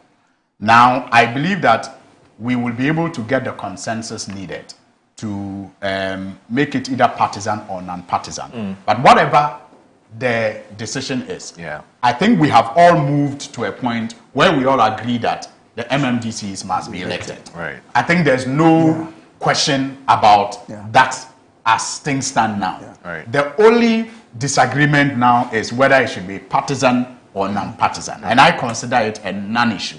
It is something that we can easily scale over. And when we take the decision, I'm sure that it won't be difficult for us to repeal Article 55(3). I was just going through it, where it says that the right to form political parties is hereby guaranteed. That is 55(1). Right. But 55(3) says, subject to the provision of this article, a political party is free to participate in shaping the political will of the people, to disseminate information on political ideas, social and economic programs of a national character, and sponsor candidates for elections to any public office other than to district assemblies or lower local government units. Right. So this is the constitutional provision that has to be repealed if we want to conduct elections on partisan basis, because then political parties will be unable to sponsor candidates if we do not repeal this law. But I agree with Collins when he says that we are behaving like ostriches. We all at the local level know who is NDC and who is NPP at the district assembly level. During elections, in fact, you can even tell from the colors that the candidates use to print their posters. Green and blue. You can tell from the colors that the candidates use to print their posters. So it is a case of us behaving. Let's not play the ostrich. Yeah, that's right. It's a case of us playing the ostrich and denying the obvious. And I think that because of that, it is a non-issue as to whether it should be political, based on partisan or not. And I'm sure that we'll be able to scale that. At the selfish level, again, I agree with Collins when he says that when DCEs and MCEs are elected, a lot of burden will be taken off the shoulders of members of parliament. Trust me. Because you see, people do not know, or even if they do not feel they have the moral right to demand it from the DCEs when their gutters are choked, when their streets are dark, or when their schools are not performing. They rather, feel comfortable confronting the member of parliament because, as they put it in our local parlance, we made you. Yes. Yeah. We made you. We put you there. We put you there to work for us. You get it. But with the MC and DCE, even if they know that he has more resources and he's supposed to be more responsible to cater for their needs, they do not have a reason, like they have a reason when it comes to the MP, to go to the DCE demanding. And so you sometimes will see that such demands may only come from, in some cases, party leaders, like the party chairman and party secretary. When their party is in power, then they tell the DCs that now we put you there, so you have to do ABC. But the general population do not feel that courageous enough to demand actions and responsibilities from the DC. So when that is done, the candidates for the positions will be compelled to go to the ground and meet the people in their groups, in their neighborhoods, in their homes, and tell them what they want to do for them based on the resources available at the assembly. It is then that the people will know how much resources are actually at the assembly. And how those resources can be used to improve their lot. Because as MPs, that's what we do. When we go to the homes, to the bases, and to the communities, we identify with their problems and we pledge to help, resolve their problems. And so when they elect us, they demand that we, meet our part of the bargain. So when you have candidates for MMDCE positions engaging in similar manner, they will be able to tell them of the common fund, because people know more about the MP's common fund than the District Assembly common fund. That's right. Meanwhile, the MP's common fund is actually a minute fraction of the District Assembly's common fund. In fact, there is nothing like MP's common fund. Yes. What we have is a District Assembly common fund, and the MP has only about 5% of that. A fraction of it. A minute fraction of it. Are you getting it? But the MP's common fund is more popular with people in terms of demanding accountability and usage than the District Assembly common fund is.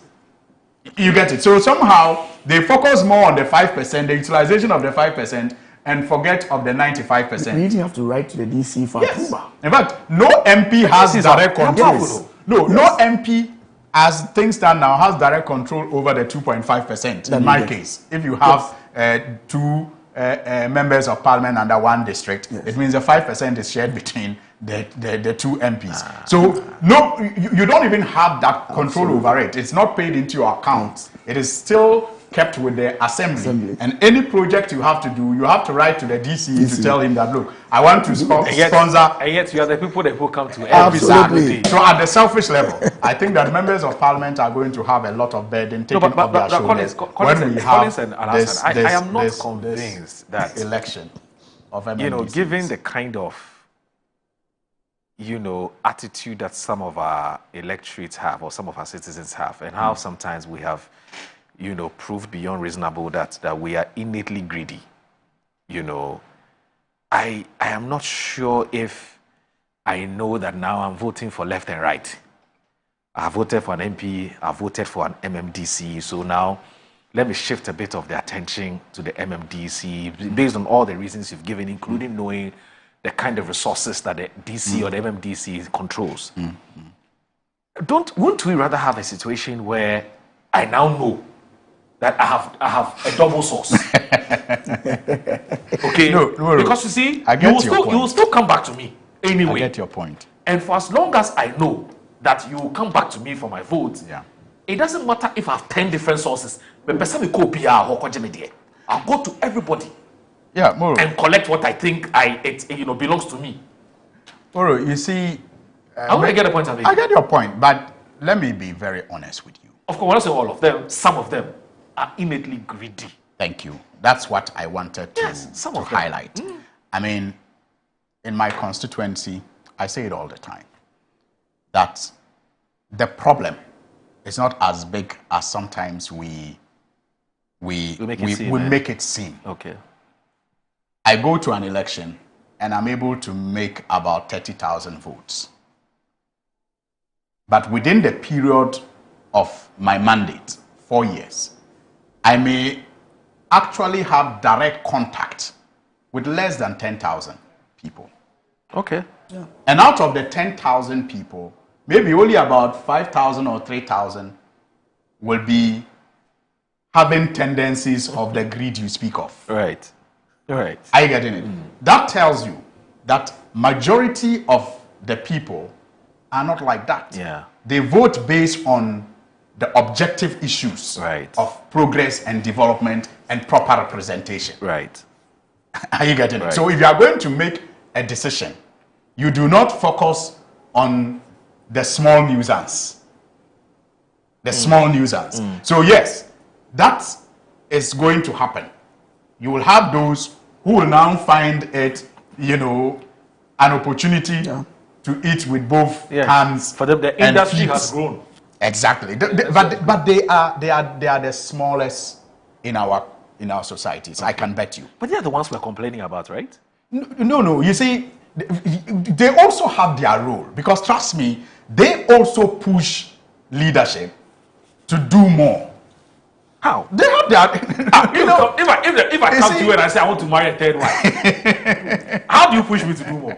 You see, for if I help you to do the third wife, yes, it's such people. If you help them to do the third wife, if you have the capacity, I'm not saying always. You don't always do it. If you don't have it, you don't force yourself. Yes. I mean, you do it when you can. I mean, we are already a dependent society, and it is good. It's a good thing in our culture. Politics aside, that's who we are. I mean, people who are not even in politics get those demands, and you do it when you can. Okay. And I'm saying that, but for us politicians, the added advantage is that when you are able to do it and you do it, the road construction that you have facilitated, you know, will get a lot of highlighting by such people. And those in the community who didn't know the advantage of voting your party or voting you will get to learn that it's because they voted you. That's why the electricity situation in the community has improved, because such people, you know, they move a lot and they talk a lot, and they have a lot of influence. So it's not entirely a bad thing. It is just how we manage it, such that I recall one of my constituents advising me when I first came to Parliament and went back to thank them. I think I've told this story before on this platform. And he said to me that, Honorable, an older person, a very elderly man, he said to me, Honorable, you see, we have voted you, but your party lost. But we don't know that. We know that you have won.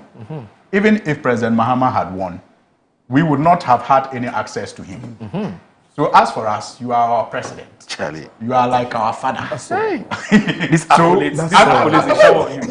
bro. And that you are like our father. So, children, we don't know whether our fathers have or not. All we want is we want.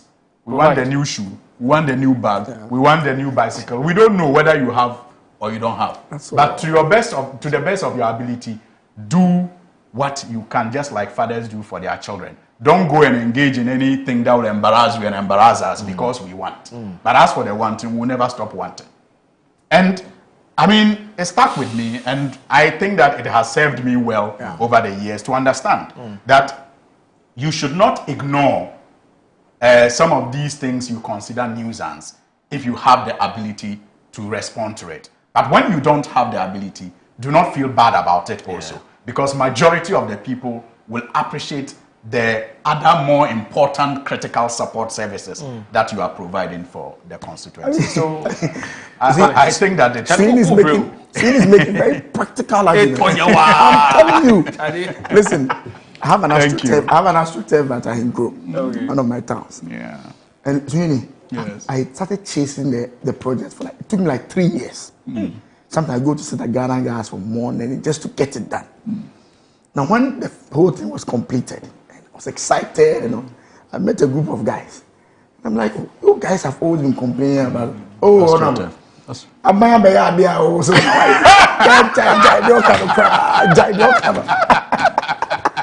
Oh God!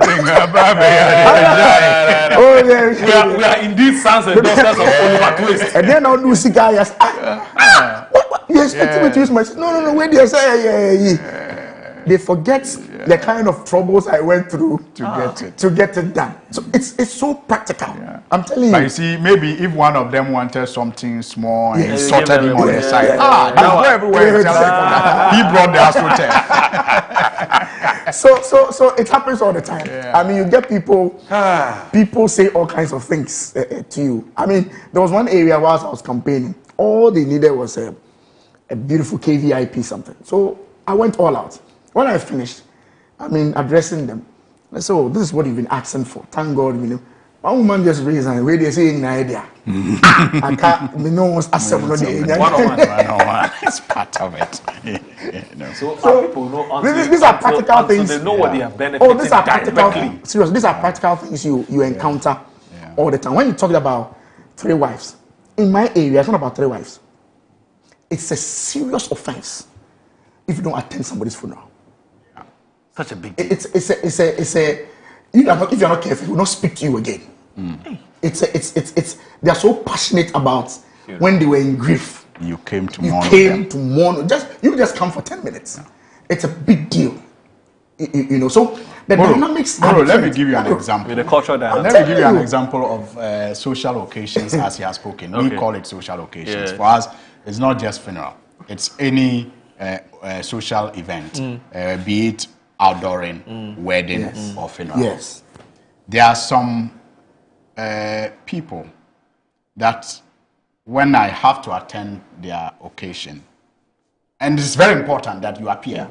It's more important than anything else. It's non-negotiable. You know how much one spends to go to Tamale by air? It's today, it's almost 6,000 Ghana cedis. In and out. In and out. Yeah. Wow. Yeah, in and out. It's almost 6,000 Ghana cedis. So, if you spend 6,000 Ghana cedis in and out and go and even make a donation of 500 Ghana, that's 1,000 Ghana. That's 7,000.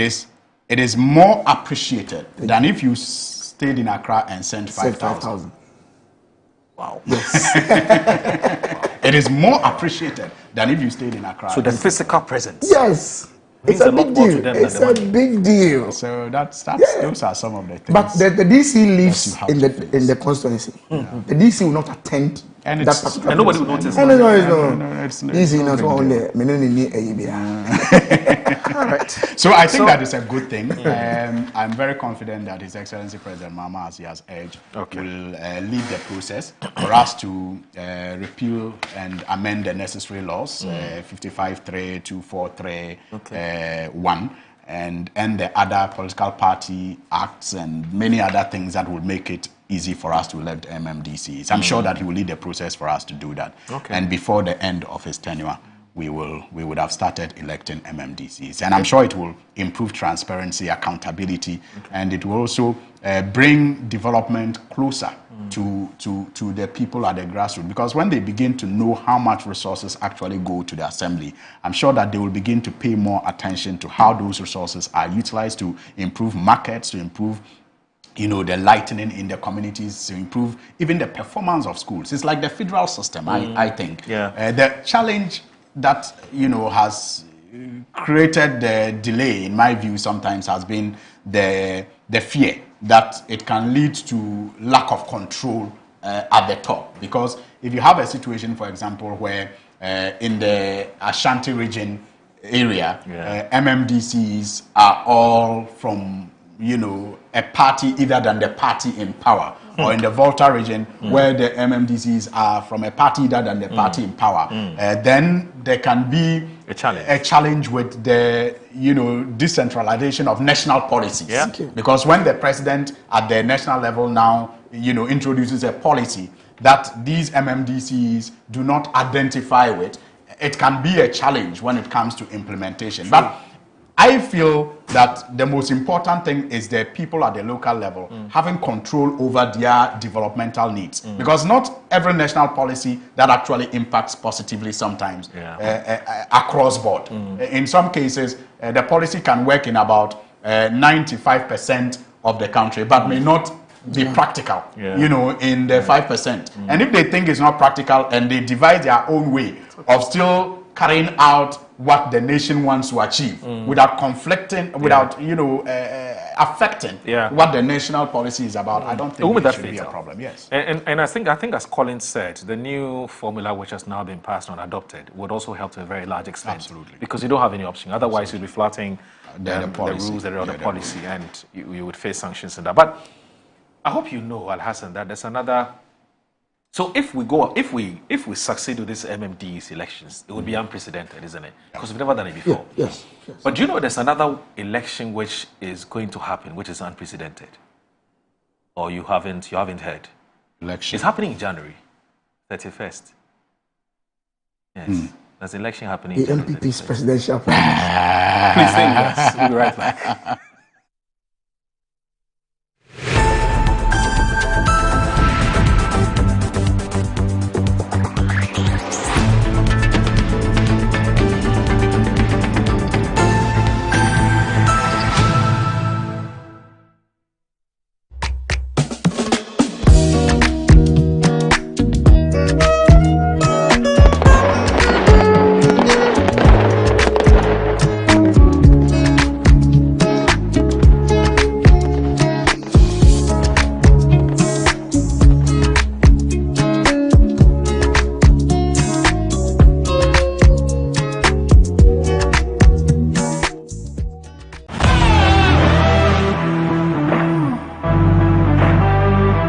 biggest car center in Ghana, offering unparalleled round-the-clock service in autos and accessories. Nadam Autofix is the biggest distributors of used tires in Ghana, offering first-grade second-hand car tires of all rim sizes at both wholesale and retail prices. We are also the leading name in car sensor diagnostics, corrections and sales of car accessories. We excel in car washing and detailing with state-of-the-art steam engine washing machines that keep water away from your engine, ensuring a clean, healthy and responsive engine.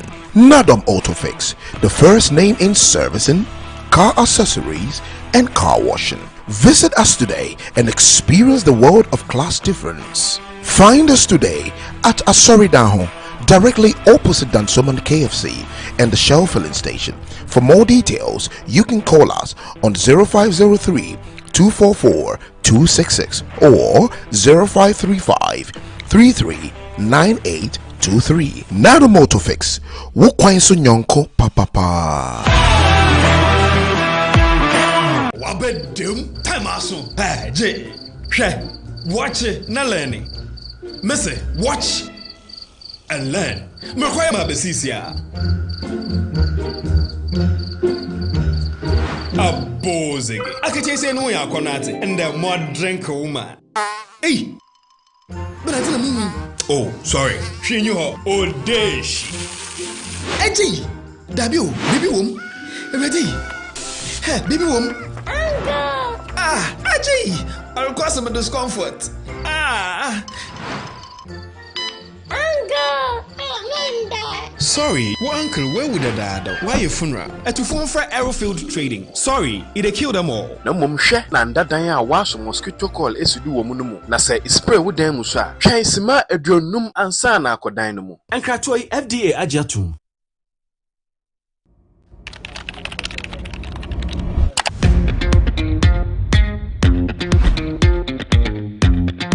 Smart, smooth, interactive, and a built-in Android active panel. Made for modern work and home.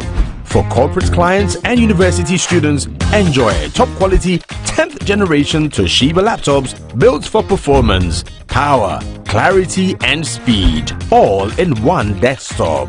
At Mycom JA Computers, get a laptop for as low as 1,000 Ghana cedis.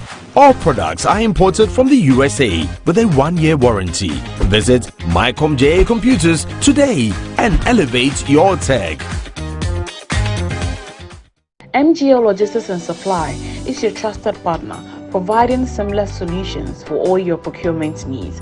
From sourcing products to managing imports and exports, we ensure smooth and efficient transactions every step of the way. Whether you require goods from across the globe or need assistance in exporting your products to international markets, we got you covered. General trading is at the heart of our expertise. We specialize in a wide range of products, catering to various industries and markets. As a trusted dealership in building materials, we provide high-quality products that meet the demands of our construction projects. Additionally, we act as manufacturers' representatives, connecting producers with distributors. Our expertise in logistics is the backbone of our operations. We plan and execute transportation and delivery of goods, ensuring they reach their destination on time and in optimal condition. MGO Logistics and Supply, guaranteed satisfaction. Want to get Polytank? Oh, and you're up. Go straight. No, I want left, right. That's right. Ghana na ye wono. So when you do more, and ye data. Oh no! Abe, na here. Me pe Polytank ato. Enu tin ta menu aba otu pe bia be na ba heju. Ofu te bia e de enja ye kura. Akuya bulambo kotoman. Emu ha. Like they took my eyes. Go to the distributor and you give the original Polytank. Polytank, Papananka. You get a sound? Polytank, Papananka Sankasa.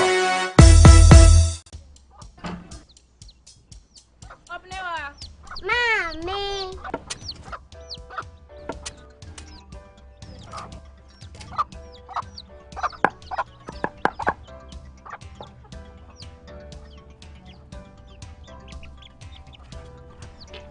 Michelle say, fe.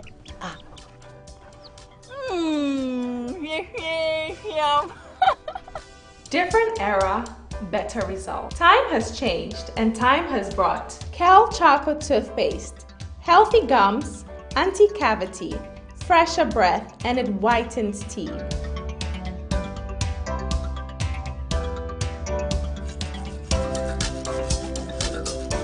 Kel Charcoal Toothpaste. Sankofa. Yenchi. Kel Charcoal Toothpaste. Happy smile. This advert is FDA approved. Welcome to Rehoboth Palm, Ayimensa Gated Community. Nestled between the vibrant city of Accra and the breathtaking Ebri Mountains lies a serene gated community.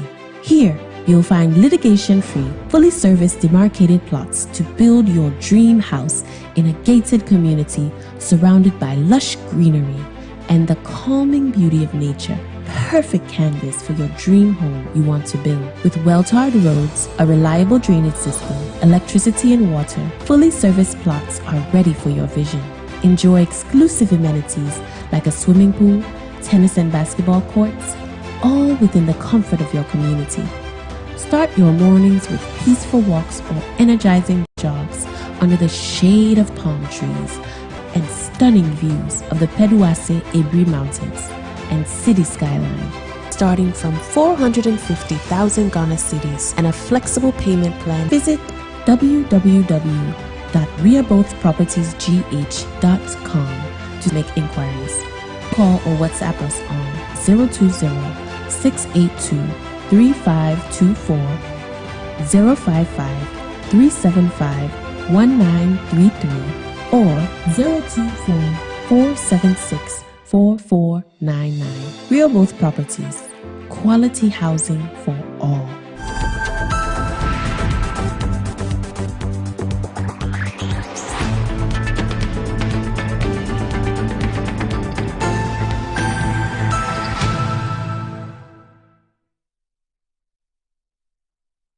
You're live on Good Morning Ghana on Metro Television. I'm here with Mr. Al-Hassan Suhini, who is the Honorable Member of Parliament for the good people of Tamale North, hard-working Member of Parliament. His constituents love him, don't they?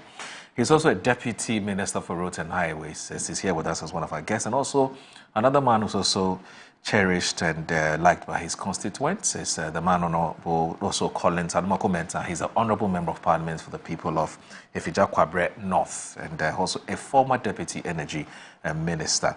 So yesterday, the NPP, it must have been 2 days ago or so, yeah, the NPP held a National Council meeting right here at Alisa Hotel, and a number of decisions were made, and those decisions have been greeted with mixed reactions. Some are excited about it, some have some reservations. I won't say angry per se, but they have some reservations and they have some concerns.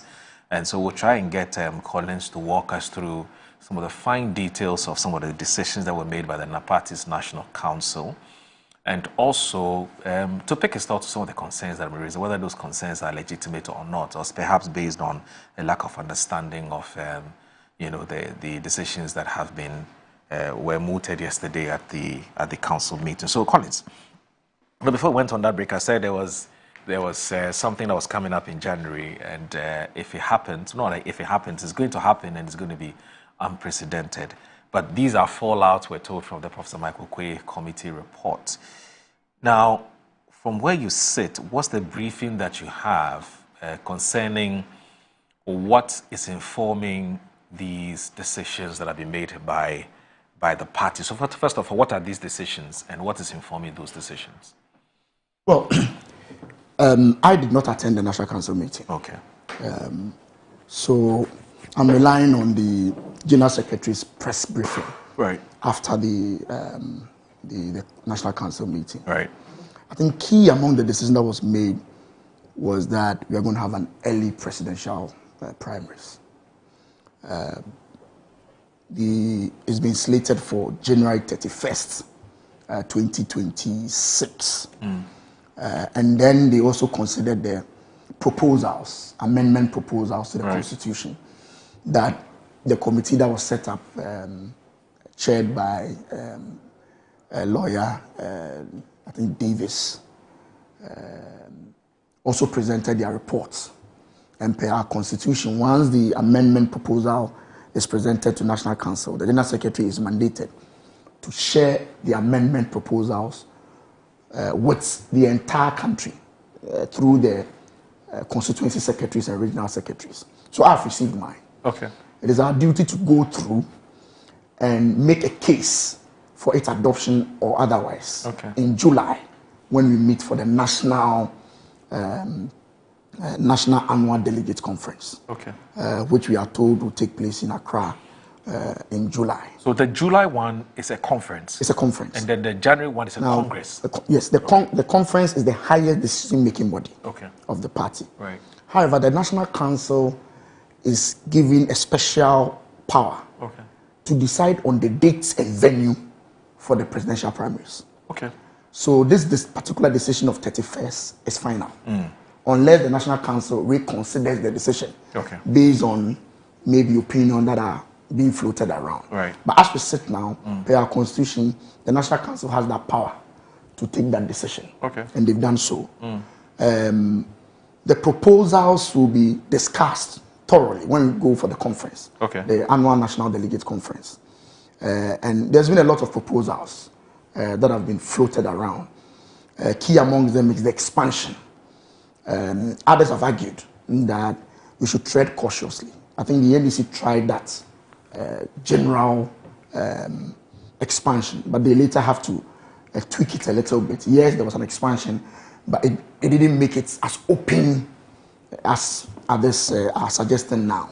Others have said that at the polling station level, we have 5 executives. Others have suggested that we increase it a little bit, increase the electoral area base, bring in former MPs.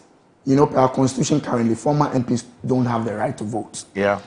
They are asking that former members of parliament be given that opportunity to vote. Former MMDCEs be given opportunity to vote.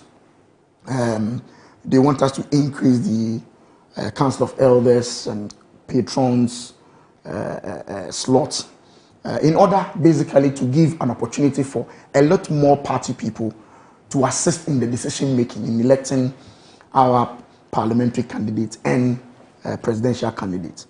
Of course, after the meeting, there's been quite an open discussion about it.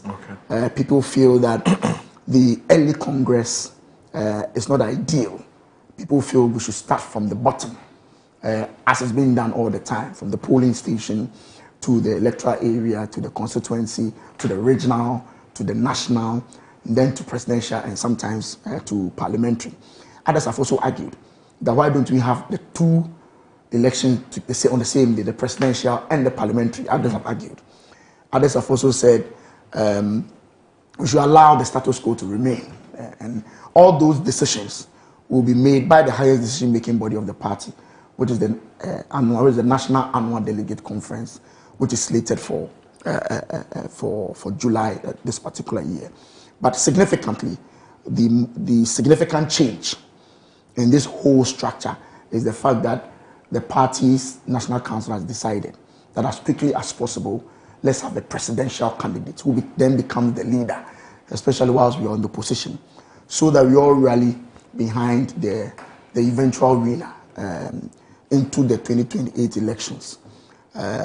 If we elect the candidate in January, it means he has close about more than 2 to 3 years to prepare himself or herself for the main general election. Actually, less than 2 years, isn't it? Yes, I mean, 2016 January, 2026 January. He has the whole of 2026, 2027. Yeah, so that gives him about some 3 years to campaign. And once we have a leader, everybody then, as democratic as we are, will rally behind the person. For me, I think there should be some fairness. That's the most important thing, especially with the album, the delegate album that is going to elect this presidential candidate, whether it is done early or it is done later on. The album must be transparent enough, and everybody, all the contestants, potential contestants, must have some confidence that this is a level playing field. Once that happens, it brings calmness into the system. I'm told that the National Council has also directed that the annual Delegates Conference should consider an expansion of the polling station, which is the micro level of the delegate base. Once you have that in place, it becomes an open contest, because if they are asking for an expansion, what it means is that it is possible that we are going to have elections at the polling station level, either to add on to the already existing numbers, or even some of the people who are currently there can even lose if it's an election. So it is possible to have a full, fresh album that is going to be used for the presidential primary. And it's going to be the same album that's going to be used to elect our national officers, regional officers, and constituency officers. So the fresh ought to be put, the fresh album ought to be put in this proper context, because if, like you said, it is the current album which produced Dr. Mahmoud Bawumia as the flag bearer of the party. Yes. Which is going to be used for the January elections, except that based on the directives by the National Council, which is to expand the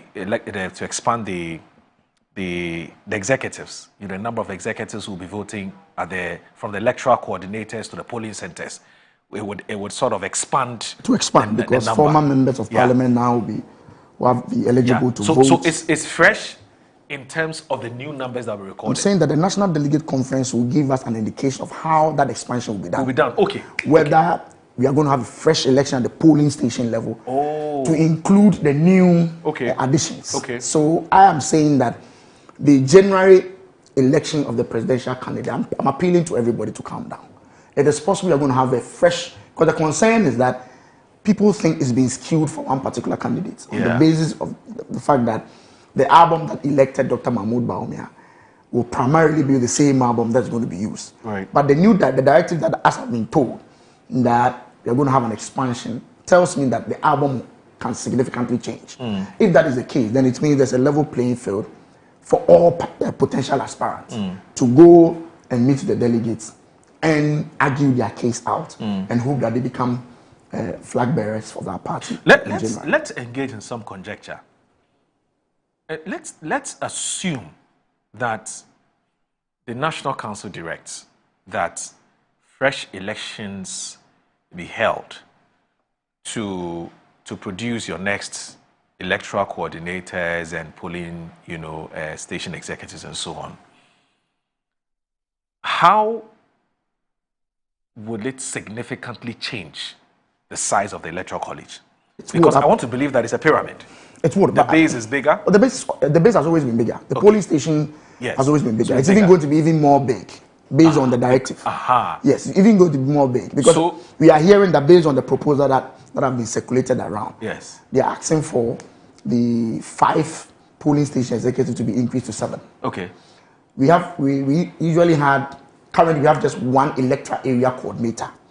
They want to expand that to 5. For the electoral area coordinator to be more of a committee. Okay. So that is going to be 5. So in a particular electoral area that had about 4 polling stations, that meant 20 delegates plus 1 coordinator. Now, that 5 polling stations are going to be increased by 2 each.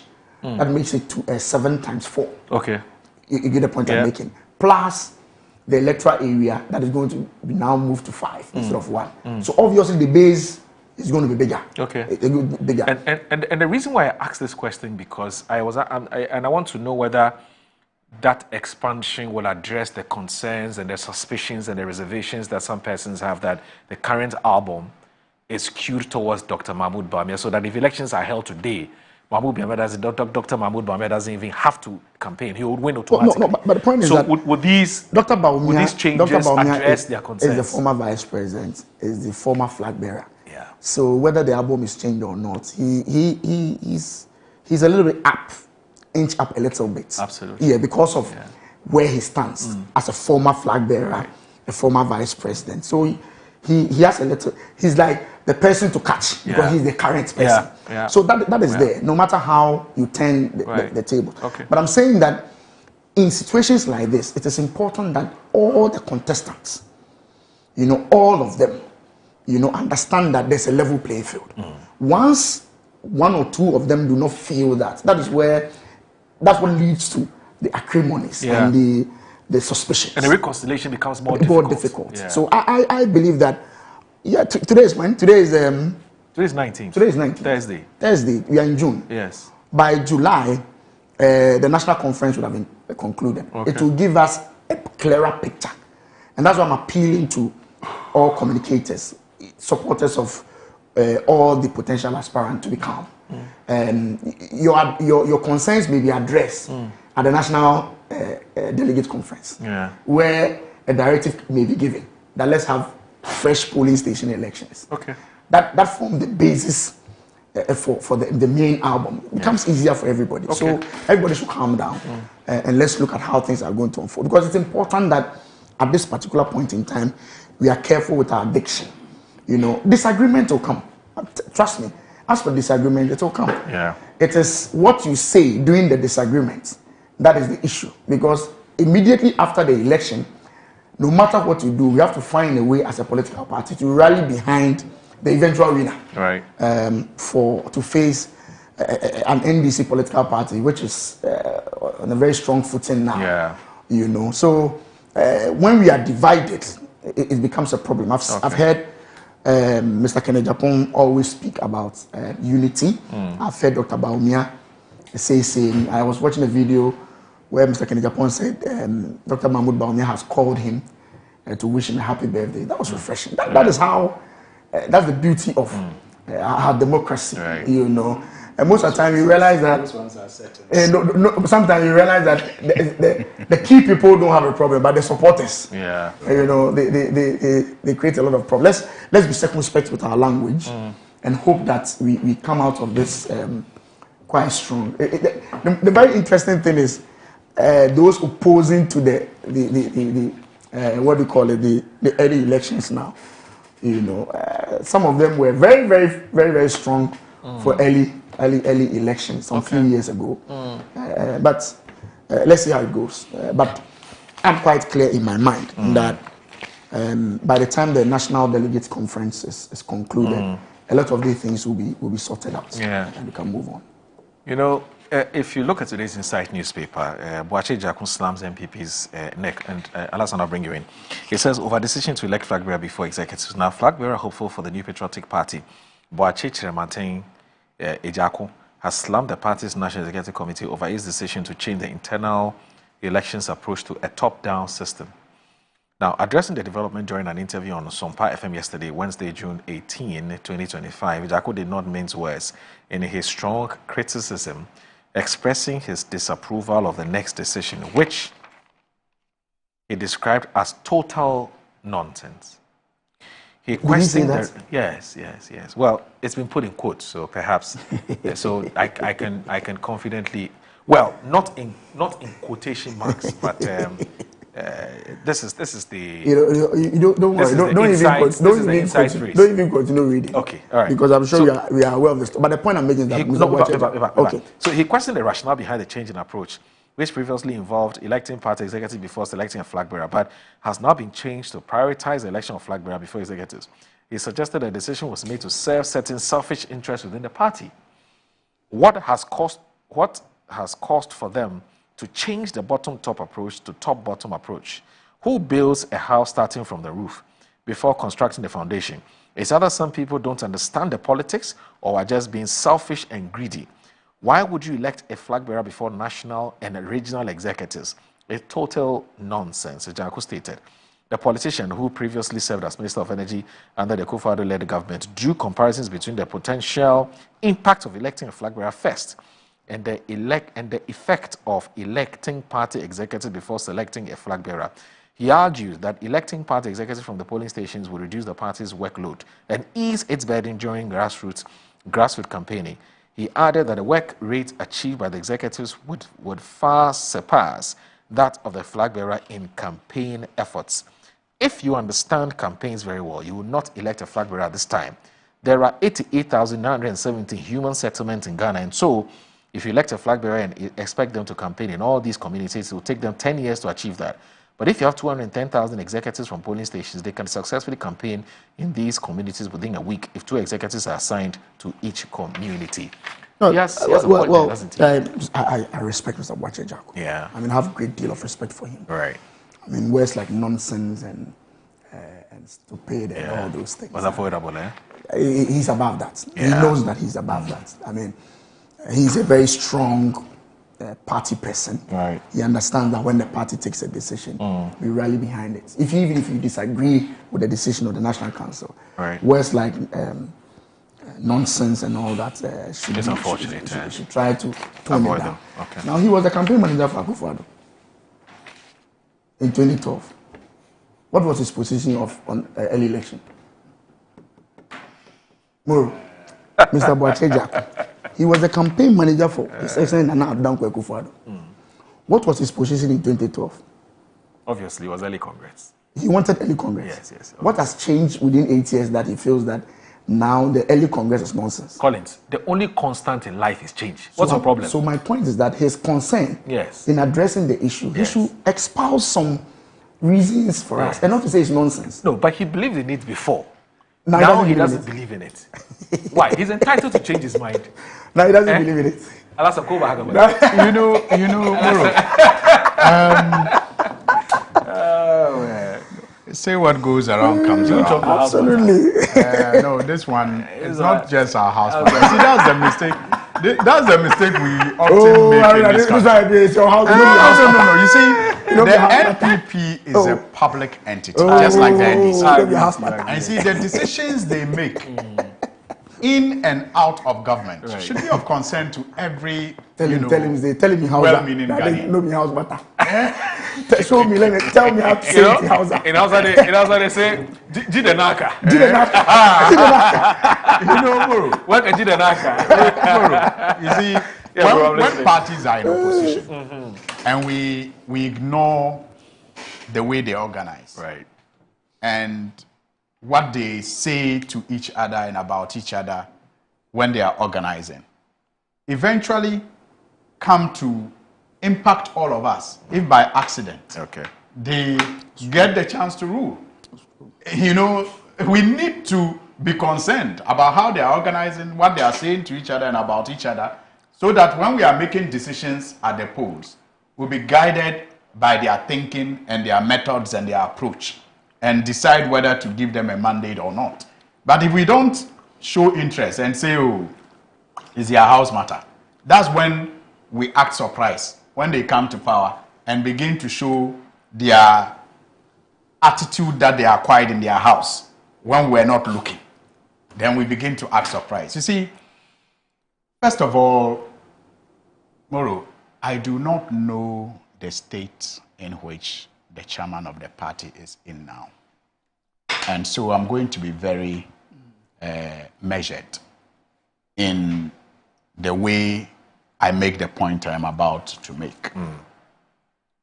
I think what is happening to the party today is as a result of lack of leadership. No leadership. And the party chairman, if I am right, by the party constitution, is supposed to be the leader of the party when it is in opposition. Right. Yeah, you're right. It's the leader of the party. And I think it's the opposite for the NDCs. It's the opposite for the NDC. The NDC, it is when you elect a flag bearer. Right. The chairman is only leader until you elect a flag bearer. Right. And the flag bearer becomes the leader of the party. But for the MPP, the chairman remains the leader. Right. Is that the case? Yes. Even when the flag bearer is elected? Yes. He remains the leader. I think so. Yes. I can check. I think that's what the chairman remains the leader. Okay. And so when you have a situation where the party is struggling to fill a leadership vacuum, and they are saying the decisions that they are taking now is as a result of the need for them to fill a leadership vacuum, it speaks volumes of the current leadership. And that is why I'm saying that I do not know the state in which the chairman is, especially given the letter that came out from the family. Quite clearly, he's not feeling well. And so I'm measured in criticizing the inefficiency and ineffectiveness of the chairman. But, well, by the way, what was that? That letter, what was that? That, for me, was perhaps speaking to a certain discomfort that either the chairman or the family have with the way things are happening in the party. And we shouldn't ignore that. You think so? Yeah. Otherwise, what was that for? You were just informing the party that the man is but not I well. agree. No, it was not just an information. It was a cry for help. Okay, that's interesting. It was if you read the letter, it was a protest. It was a shout for attention. And so we shouldn't just ignore it. We shouldn't just think that it was, a letter written by some misguided elements. Yes, they may have been misguided, but their misguidance may have been based on something that is cooking inside the party. Signed by some member of parliament. Has been a member of parliament. So very. It's not misguided. Yes. So I'm using misguided advisedly. Yeah. You can be level-headed, but you can be guided wrongly. If you don't treat it as a letter by misguided elements, it's for me, reading that letter, I have no doubt that there is something wrong with either how the chairman is treated, or how he feels he is treated, or how the family feels he is treated. There is something. And that perhaps is what is adding to the leadership crisis, for which the party is now, falling over itself to get a leader immediately. But if that's the case, it wouldn't be difficult. Shouldn't be difficult for the chairman to say he's resigned on health grounds. Exactly. So those are the unanswered questions, and that is why you must treat that letter as a cry for help. Okay. That letter had screams of discomfort all over it. Okay. And I'm surprised that nobody is paying attention to find out what might have motivated the family members to write that letter. Because they are not stupid people, excuse my language, who signed the letter. But the details they gave, the words they used were protest words, protests. Questioning even the decisions of the secretary and the way they published or publicized the meetings, and that was a loud scream. And maybe we will need to find answers to that. And perhaps if we get answers to that, we will not have to feel a leadership vacuum. If some people are making the work of the leader difficult and we fix that, there will be no need for the party to stampede everybody into choosing a new leader. Because you see, if you don't fix whatever is affecting the current leader to perform effectively, and you choose another leader, and that situation persists, how sure are you that that new leader will also be able to exercise the control that this current leader is unable to exercise? Right. So we need to pay attention to that one. But don't you also agree that the sort of clout and influence that a flag bearer wields is not the same as a national chairman? I mean, the scheme of things. It doesn't matter. So that if you have a flag bearer, he would have a better... It doesn't matter, but and a more effective control of the party. No, even in the past, when you had a flag bearer in the person of Nana Akufo-Addo and a chairman, the chairman exercised a lot of control and leadership. In the case of Mr. Paul Afoko, the exercise of his control ran counter with the vision and direction of the flag bearer at the time, and it generated problems.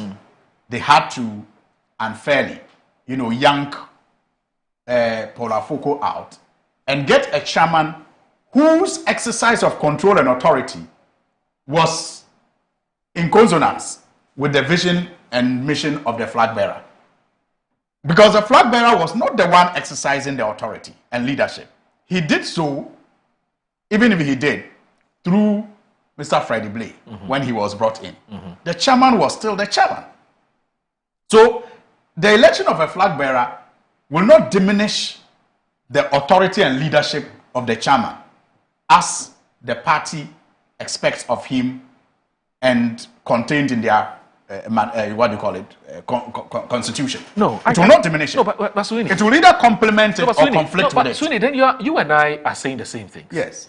I'm saying that if you have a strong flag bearer, yes, that solves the leadership vacuum that you're talking about. And depending on the style of that leader, you know, you talked about the Paula Fugo Kwabena Japan Sami Crap issue that happened in the NPP. I agree with you, Moro, but what I'm saying that you don't need a strong flag bearer. Yes. You don't need, forgive me, No, you don't need a strong flag bearer. Yes.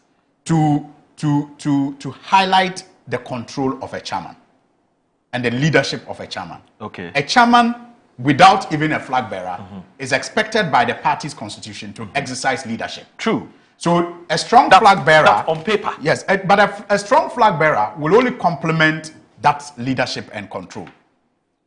Yes. Are you getting it? Yes. So you do not. It's like we say in our local parlance that you do not apply medicine on a sore that you have not cleaned. Yes. So if you have a weak chairman that you are not addressing, and you elect a flag bearer, you are not going to solve the leadership problem. No, but I'm saying that typically, flag bearers want to have unfettered control over the state of affairs of parties, which is not always in the interest of the party, I and that agree. is why you need a leader in the chairman. Yes, but that's why you need a leader in the chairman. Yes. So that they can work to complement each other. Yes. Yes, where there's a conflict, it can also be a problem. Yes. But when they complement each other, then you are assured of better outcomes. Yes. You know, so Yes. that's the point I'm making. Okay. But I think the critical issue is with how the current leadership may be one way or the other made ineffective. Okay. Because that's what I saw from the letter, that certain things are making the current leader, the person of the chairman, ineffective. Either health-wise or other issues that we are not told. But I have seen some of the proposals that members have made. I think it's 303-page document. Yeah. And they are interesting. I mean, they are very, very interesting. Some of them are quite interesting. And even the people making the proposals are very interesting personalities. I've seen one made by Howard Kumson, by the way. Yes. You know. I hope my sister is listening. You know, and you know her interest. She wants to be a women organizer. You know, and the proposal is to expand for more women, you know, to participate in the elections. I've seen one also by Sir Obama.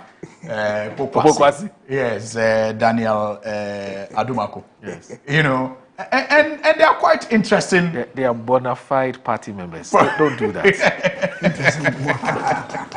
I'm not denying them of that legitimacy, but I think the personalities are interesting. Their proposals are quite interesting. I've seen one also by Kobna Ajay Japan. Right. You know, but for me, what got my attention more was the one by Peter McMenu and Nimako. Okay. You know, and it has to do with the expansion. Yes, Gary Nimako.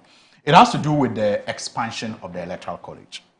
I find it interesting because we in the NDC tried it. Yeah. And then after we lost the 2016 general elections, we quickly beat a retreat. Yeah. And yes, still maintained or expanded beyond what we used to have, but did not allow for the mass voting. I see that they are proposing that your clause 2, Article 6 be amended to allow for all card-bearing members of the party to now participate in the organization. Not just at the card-bearing polling members, station but in good level. standing. Well, I didn't see that. That's you pay your dues, isn't it? Yeah. You know, that is interesting because you see, Moro, for me, I think it has a lot of advantages. I've always said this, you know, at our meetings in the NDC, that I think it was a big mistake for us to have abandoned the mass voting that we introduced in 2016. It was a hasty decision. At the core of the problems associated with the mass voting exercise, in my view, is a party reward, the lack of a party reward system. Okay. A structured party reward system.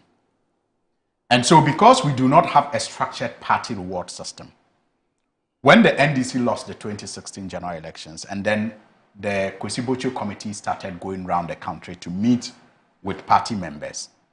The willing and ready party members who showed up to meet with the committee were the party executives at the local level. And because we do not have a structured reward system for party members at that level, unfortunately, these party members at that level who are executives consider these elections as their reward seasons. And so if you expanded it and allowed for mass voting, it limited the control and the potential for them to have rewards. It limited it. Yeah. Are you getting it? And so when you got to the general election, they stood aloof and felt unappreciated. Are you getting the point I'm making? And felt unappreciated. Yeah. Because that is the time that they are treated as kings and queens, you know, and feel appreciated when you are holding elections. So if you make it open for every card-bearing member to vote, then they begin to question their place in the scheme of things. Right. How important are they? So if everybody can now vote and elect, then let everybody do the party work. And where work is allowed for everybody to do, like we say, nobody ends up doing it. Yeah. And so because we do not have that reward system, they felt that it was the reason why we lost. And they loudly proclaimed it to the Kwesi Boche committee. And so it found expression in the committee report. And the suggestion was that then we should abandon it. But the benefit of that, in my view, far outweighs the negatives. Okay. I say so because if you look at the data in 2016, no NDC parliamentary candidate, and I'm using parliamentary as my reference, no NDC parliamentary candidate, even when he lost the seat, performed less than an independent candidate who may have emerged after the primaries of the NDC. That's interesting. Yeah. What it therefore shows was that the most popular candidates indeed were selected through that process. But the inability of the party to manage conflict that arose as a result of the election process led to us losing some seats. But even where the NDC candidate lost as a result of an independent candidate, the NDC candidate still did better than the one who went independent. Right. So you did not have a situation, we did not have a situation in 2016 where an independent candidate from the NDC stock won. No. Okay. Yes, they cost us some seats. But even in that process, they did not perform better than the NDC candidates who emerged from the mass voting. So the candidates were popular. So indeed, the candidates were popular. The problem was with conflict resolution, which was not handled well in these constituencies that we lost. Okay. Because truly, that process, I went through that process. It was my first experience. Yeah. But I've gone through the delegates conference twice too after that. So I know both scenarios. And trust me, that mass voting exercise even helps with national elections. Because if you do that mass voting exercise 2 years to an election, it affords candidates the opportunity to travel the whole constituency and to engage everybody in the constituency. And so when in 2 years' time you are doing the general election, it becomes easier. It's like a mop-up for the general elections. Yeah. And the demand for personal gratification and satisfaction is also reduced at that level. Because decisions of delegates, all card-bearing members, are now based on community needs, by and large. What you are able to do in an electoral area, that makes everybody happy and confident that you can be the best to lead, will inform the choices that the card-bearing members in that electoral area will make. True. It's no longer about personal needs of a 3-acre farm or fertilizer or phone or it's no longer more about that. It still exists, but it's no longer more about that. You see, so I think that because we do not have that structured reward system, if we are able to design a structured reward system for party leaders at the polling station level, they will not also even have a problem with the mass voting, because they will now become people who can canvass support for individual candidates. Right. Are you getting it? If they know that this is the candidate that can better serve the party at the constituency level or at the regional level, and they have no interest, monetary or whatever, they will canvass all card-bearing members for a particular candidate, knowing that maybe at the end of the month or at the end of every quarter or at the end of every year, the party rewards them anyway. So even if I don't campaign for Collins and I campaign for Suhini and Suhini doesn't have anything to give me, the party will still reward me as an executive of the party. And the card-bearing member may not get that reward. So I still feel important and recognized as a party member. You know, so I think it's an interesting proposal, but based on our experience, I'm going to caution that they implement it on a gradual basis. You know, on a gradual basis. And they also implement it bearing in mind all these things that can work against the benefits of that system. You know, so, I mean, I wish them well, but I also agree with those who say that this whole arrangement seems like a coup d'etat for the former flag bearer of the party. It looks like it. It looks like it. It quacks like it. That, you know, and so they say that if it walks like a duck, quacks like a duck, you know, you cannot obviously deny the fact that it's a duck. You know, but whoever they present, they should remember the results of the 2024 general elections and the issues that played out during that election. I mean, I sympathize a lot with my big brother, Dr. Mahmoud.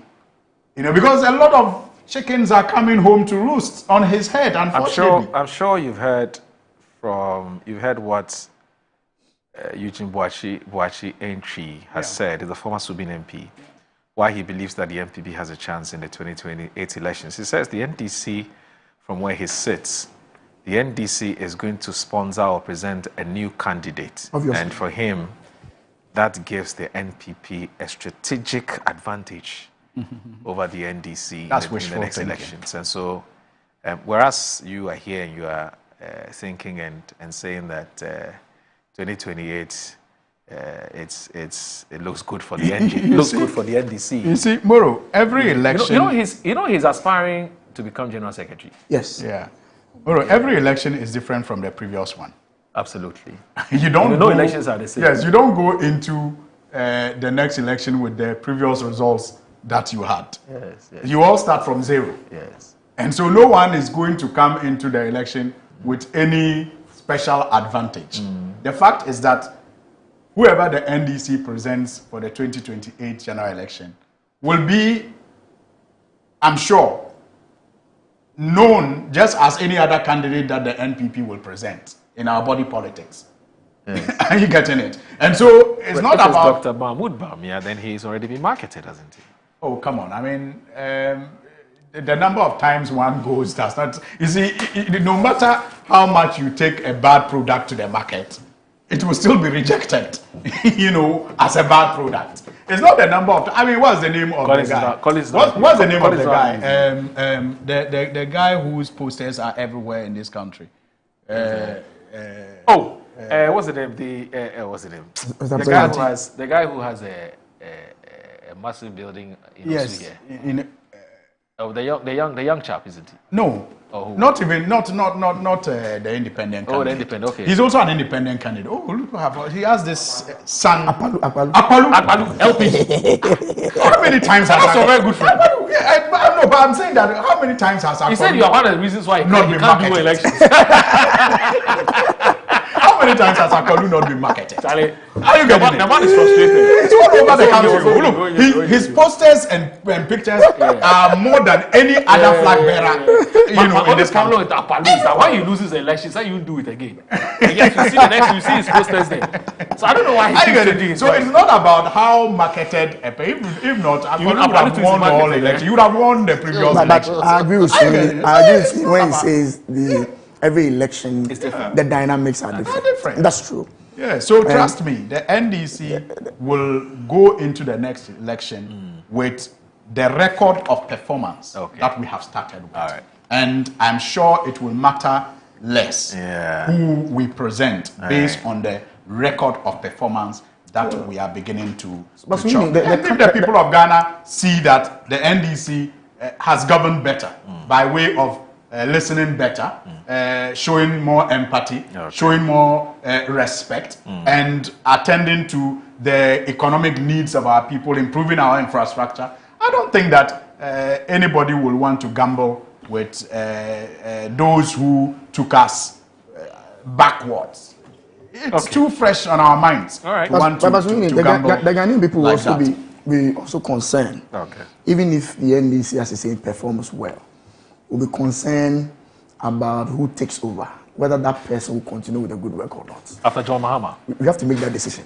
Oh, but trust me, trust the NDC. We will obviously choose one who will be able to, continue with the progress. Okay, so after all, our motto is progress. But Sweeney, how are you dealing with the pressure? I mean, which pressure? The name popping up are interesting presidential candidates from the NDC. The pressure to start. We are talking about the NPP. Let's stay there. All right. We have not gotten there. You said meeting if you ask him. Yes, then you talk about. No, I'm not saying you shouldn't comment on the NDC. I'm saying we haven't gotten there yet. Let's comment on what is happening. What is happening in our party there? We are going to have our candidate by January. Okay. That's what is going to happen. Okay. And then we wait for the coup. Then we wait for the NDC. You are going to have the coup leader by January. So it's going to be an open contest. It's going to be an open contest. Okay. Whoever wins, we have to rally behind the person. Then afterwards, we wait for the NDC's candidates. And you know the names. Why do you want to shift the topic? You know the names that are coming up. That's what he is saying that they are going to continue. Why do you want to change the topic? Sweeney's name yet? Sweeney, I'm not sure. He's not contesting now. After the contest, he will contest, but not now. Not now. Okay. Not now. You mean he will contest? Let's talk about the coup leader emerging in January. I mean, how do you organize a party from the top?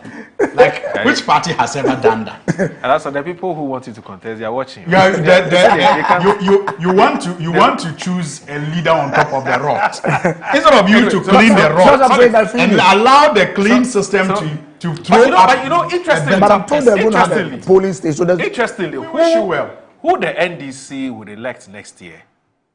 Is it next year or next 2 years? I think that should be next 2 years, right? So what does the party's constitution say? That's 1 year. 1 year when you are in power. Oh, okay. But do you think that who the MP, well, it's not just do you think, but obviously who the NDP will elect would to some extent influence the choice of the delegates for who succeeds John Dramani Mahama, isn't it? To some extent. It may not. I mean, as a party, we are clear in our minds about the direction that we want to take this country. I have my candidates from the NDC. And I am very sure that anyone who will throw his hat into the race will also be aligned with the agenda of the NDC. And whoever emerges after that process will get the total support. So the front runners are known. So let's conclude with yours. So in your case now, the front runners, there's Dr. Brandon Champong. They are known. No, in your case, there's from the NDC. Brian Champong, Kenna Japong, Dr. Mahmoud Bawumia, Kobna Japong, Dr. Mahmoud Bawumia. When you finish, I'll mention the front runners of the NDC. Then I hear Educhum. Educhum too has. No, he actually launched his campaign yesterday. Okay. The front runners of the NDC. He loves this country. That's the front runners of the NDC too. They are known. Oh, but why are you going anywhere? No, they are known. We are not afraid of discussing people who are known. So who will lead us into the next election? But we haven't gotten there. We are not afraid of discussing. Who are the front runners? I've told you Sedun Ketia is there. Okay. But they will not be coup makers. Whoever emerges from the NDC will not be a coup leader. Let him give us the list. Haruna Dreams. Yes. Asedu Ketia. Yes. And who else? The chief of staff. Julius Debra. Yes. He's just reciting the Dankwa, Musa Dankwa's research. That's public knowledge. He's not a Musa Dankwa has been doing polls. He's not a front runner. He's a backbencher. No, he's not. He hasn't told me he wants to contest. A lot of problems. But what I do know is that he watches Good Morning Ghana every day. So, he's not contesting for anything. But he says Good Morning Moro. It is against everything I have learned to build the roof of a building and buy finishes to the building before you build a foundation. How? Who does that? There is a clear attempt to foster Bawumia upon the MPP again, despite his shocking performance at the 2024 elections. Honorable Collins, there is no need to explain. It's totally counterintuitive. We get it. They have even managed to emasculate the poor and feckless chairman, Stephen Intim. Judging from your countenance, you yourself, you don't agree with the chicanery. That's all. His Excellency John Dramani lost close to about 1 million votes. He was brought back. Yeah, that's so true. that shouldn't be. So Prosper Ashikwe from Asylum downstairs. Good morning. Just allow the delegates to decide. Okay, that's fine. Please allow me to appreciate our friend Honorable Collins this morning. He has admitted this morning that MPP was just a bad party, and the NDC is doing the right things now. How? Kudos to him. No, that's how he sees it. He's not said it. Oh, how? He says kudos to him. I like him so much. Smart guy. There are no corrupt acts to defend on a daily basis. Have you noticed that our friend has lowered the fire small? He's beginning to tilt towards fairness again, like I knew him to be. And I know but I've always been fair. JM is simply doing the right things, taking the right boxes, and all Ghanaians are happy. Been 6 months. Are happy like Collins said. Oh, tell him to 6 months. This is good for our democracy. It's just been 6 months. Tell him that it's just been 6 months. And this one from you will be a Jesuit. Says, good morning, the opposition MPP is going through political paralysis, which needs a dose of thoughtful medications to cure the paralysis. That's from David Edu. And this one from another good friend of yours, what's the name? This guy who is the dean of the parliamentary press corps, Simmons. He says that, bro, ask Suhini about the Chuchuliga to Fombisi road. Yes, which has been abandoned since 2017. The good people of Bulsa are suffering a lot on the terrible road for years due to the bad nature of the road. Citizens who go home with their cars have to park their cars in Avrongo and go home with commercial vehicles. He wants to know what's the state of that. Now, also, and then he comments on the election of MMDAs. MMDCEs, not MMDAs. He says that I'm happy for the practical knowledge being shared on it by the honourable MPs. I'm therefore certain when the bill finally gets back to Parliament, there will be no hindrances to its passage. Say good morning to honourable MPs and tell them they are their friend Deo. Thank you. That's Simmons, Accra Times Managing Director, and also the Dean of the Parliamentary Press Corps, and also Hassan, who is also a regular viewer of the show. Hassan Saudogo. He says that, Salamu alaikum, my brother. I think Mr. Boache is not against early elections, but rather against electing Flagbearer or a Flagbearer before executives. If the decision is not making sense, how do we say it? Tell my name and Hassan Suini that he should always remember that what goes around comes around. So I'm waiting for him. And that's Hassan Saudogo from Temando, you know him. Lawrence husband, yes. Lawrence husband, yes. My big brother. And then this one here from, that's my final one, from Musa Abatwa. Musa, he doesn't joke. He says, Mo, the enemy clearly appears confused and in disarray. Their decision to rush to early Congress is nothing but a knee-jerk reaction, driven by desperation to impose an unpopular candidate, Dr. Mahmoud Bami, on their own delegates. While they play politics of panic and confusion, we in Ghana remain focused on our core mandate, delivering real development and improving the living standards of the ordinary Ghanaian. And then finally, I know we're running out of time. This one from Sali, who says the wisdom of electing an MPP presidential candidate as early as the end of January next year is to ostensibly end the rancor and the internal bickering in the party. On the face value, the decision is deliberately skewed to favor Bawumia, who already has his nationwide thank you or apology tour. I think this decision will rather exacerbate the party's plight. It says other meritorious candidates may be so disadvantaged in this exercise, but as they say, forewarned is forearmed. For Bawumia, I leave him with Proverbs 29:1. He's often been rebuked, and yet stiffens his neck will suddenly be broken beyond healing. Good morning, Asani Salihu, who sends that message. And Carlos, my very good friend, if I don't read this, I'm dead. Yes, Carlos from Odododio sends this one, and he says, "Good morning, Moro. MPP thinks that Ghana is their bona fide property. Ruling this country is their bona fide right. Looting is their bona fide right, and they are not done with it. And they think losing the elections is not right, but they should come back and take what they feel it belongs to them and continue the looting. They are the rightful owners of ruling this country, so they cannot think well. How on earth can a political party who call themselves what?" I don't get that. Before a delegate conference is unthinkable. Carlos, I didn't get those words that you authored, and so I guess that would end it here. And I want to thank you very much, Alassane. If you permit me, I'd like to convey my heartfelt condolences to Her Excellency the Vice President of the Republic, Professor Nana Jane Opoku. She's overseeing the final funeral rites of the sister today at the Rich Church in Accra. I'm sure that mourners have started gathering this morning. And on behalf of my colleagues in Parliament and the party, I just want to send our deepest condolences to her and the family. May the soul of her sister rest well. Our heartfelt condolences. I've not heard so. Yeah. Anyway, so happy birthday to Nana. So Joe Nana Yaw Ampemdako. You're the marketing head at Ashfoam Limited. Happy 50th birthday.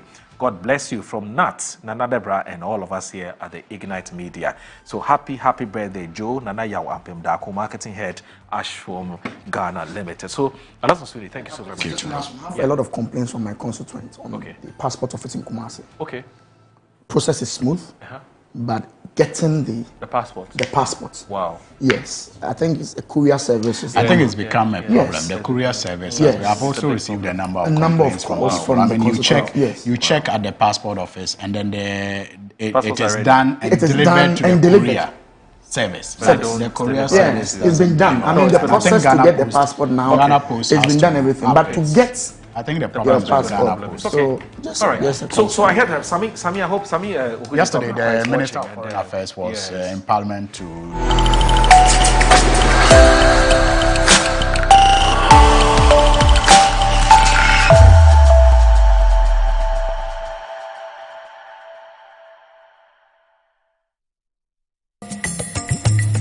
Fifra ye free nyina ye de obedientia. De ya fugia ne aduane. Saanso no pintin bi aseda o me. De ye di koye mu ne de awie nyina na makuafo modem mo so. Won fifre su ne nya bidio. Na so bate aseman Ghana mu a. Ekuafo akoya abo pupu obo wasio na so da su kache. Won san fifre mama mu nyina nya bidie. Na nso mpuntuduo mu aka akiri pa. Ekwan ben ne befa so ama ekuafo fifre ho aba mfaso de. Aban hyehye ne dwumadi ahodo ode bre ekuafo no bo wote ase. Feed Ghana ye den. Na nkokọ ketenkete so mfaso ama ekuafo nso ye den. We inti na hyehye dwumadi esunkwa ya to ne ekuafo mo. Ye de bre Original TV and Metro TV so. Dwumadi beba akwanya ama mpanyimfo anim de ewa aba fukwaye mu akire wadwen. Ye je ekuafo ha no amane akogye mu aye e de free aba mu mpanyimfo ho. Enimi ni ehia ekuafo nyonko samo honto eda joada enwumre no nso kosi ne no nwotwe e Original TV so. Saanso na da yawada enwumre no nwotwe kosi no nkono e Metro TV so. Ekuafo mo Ghana ekuafo abomode na yempene wo.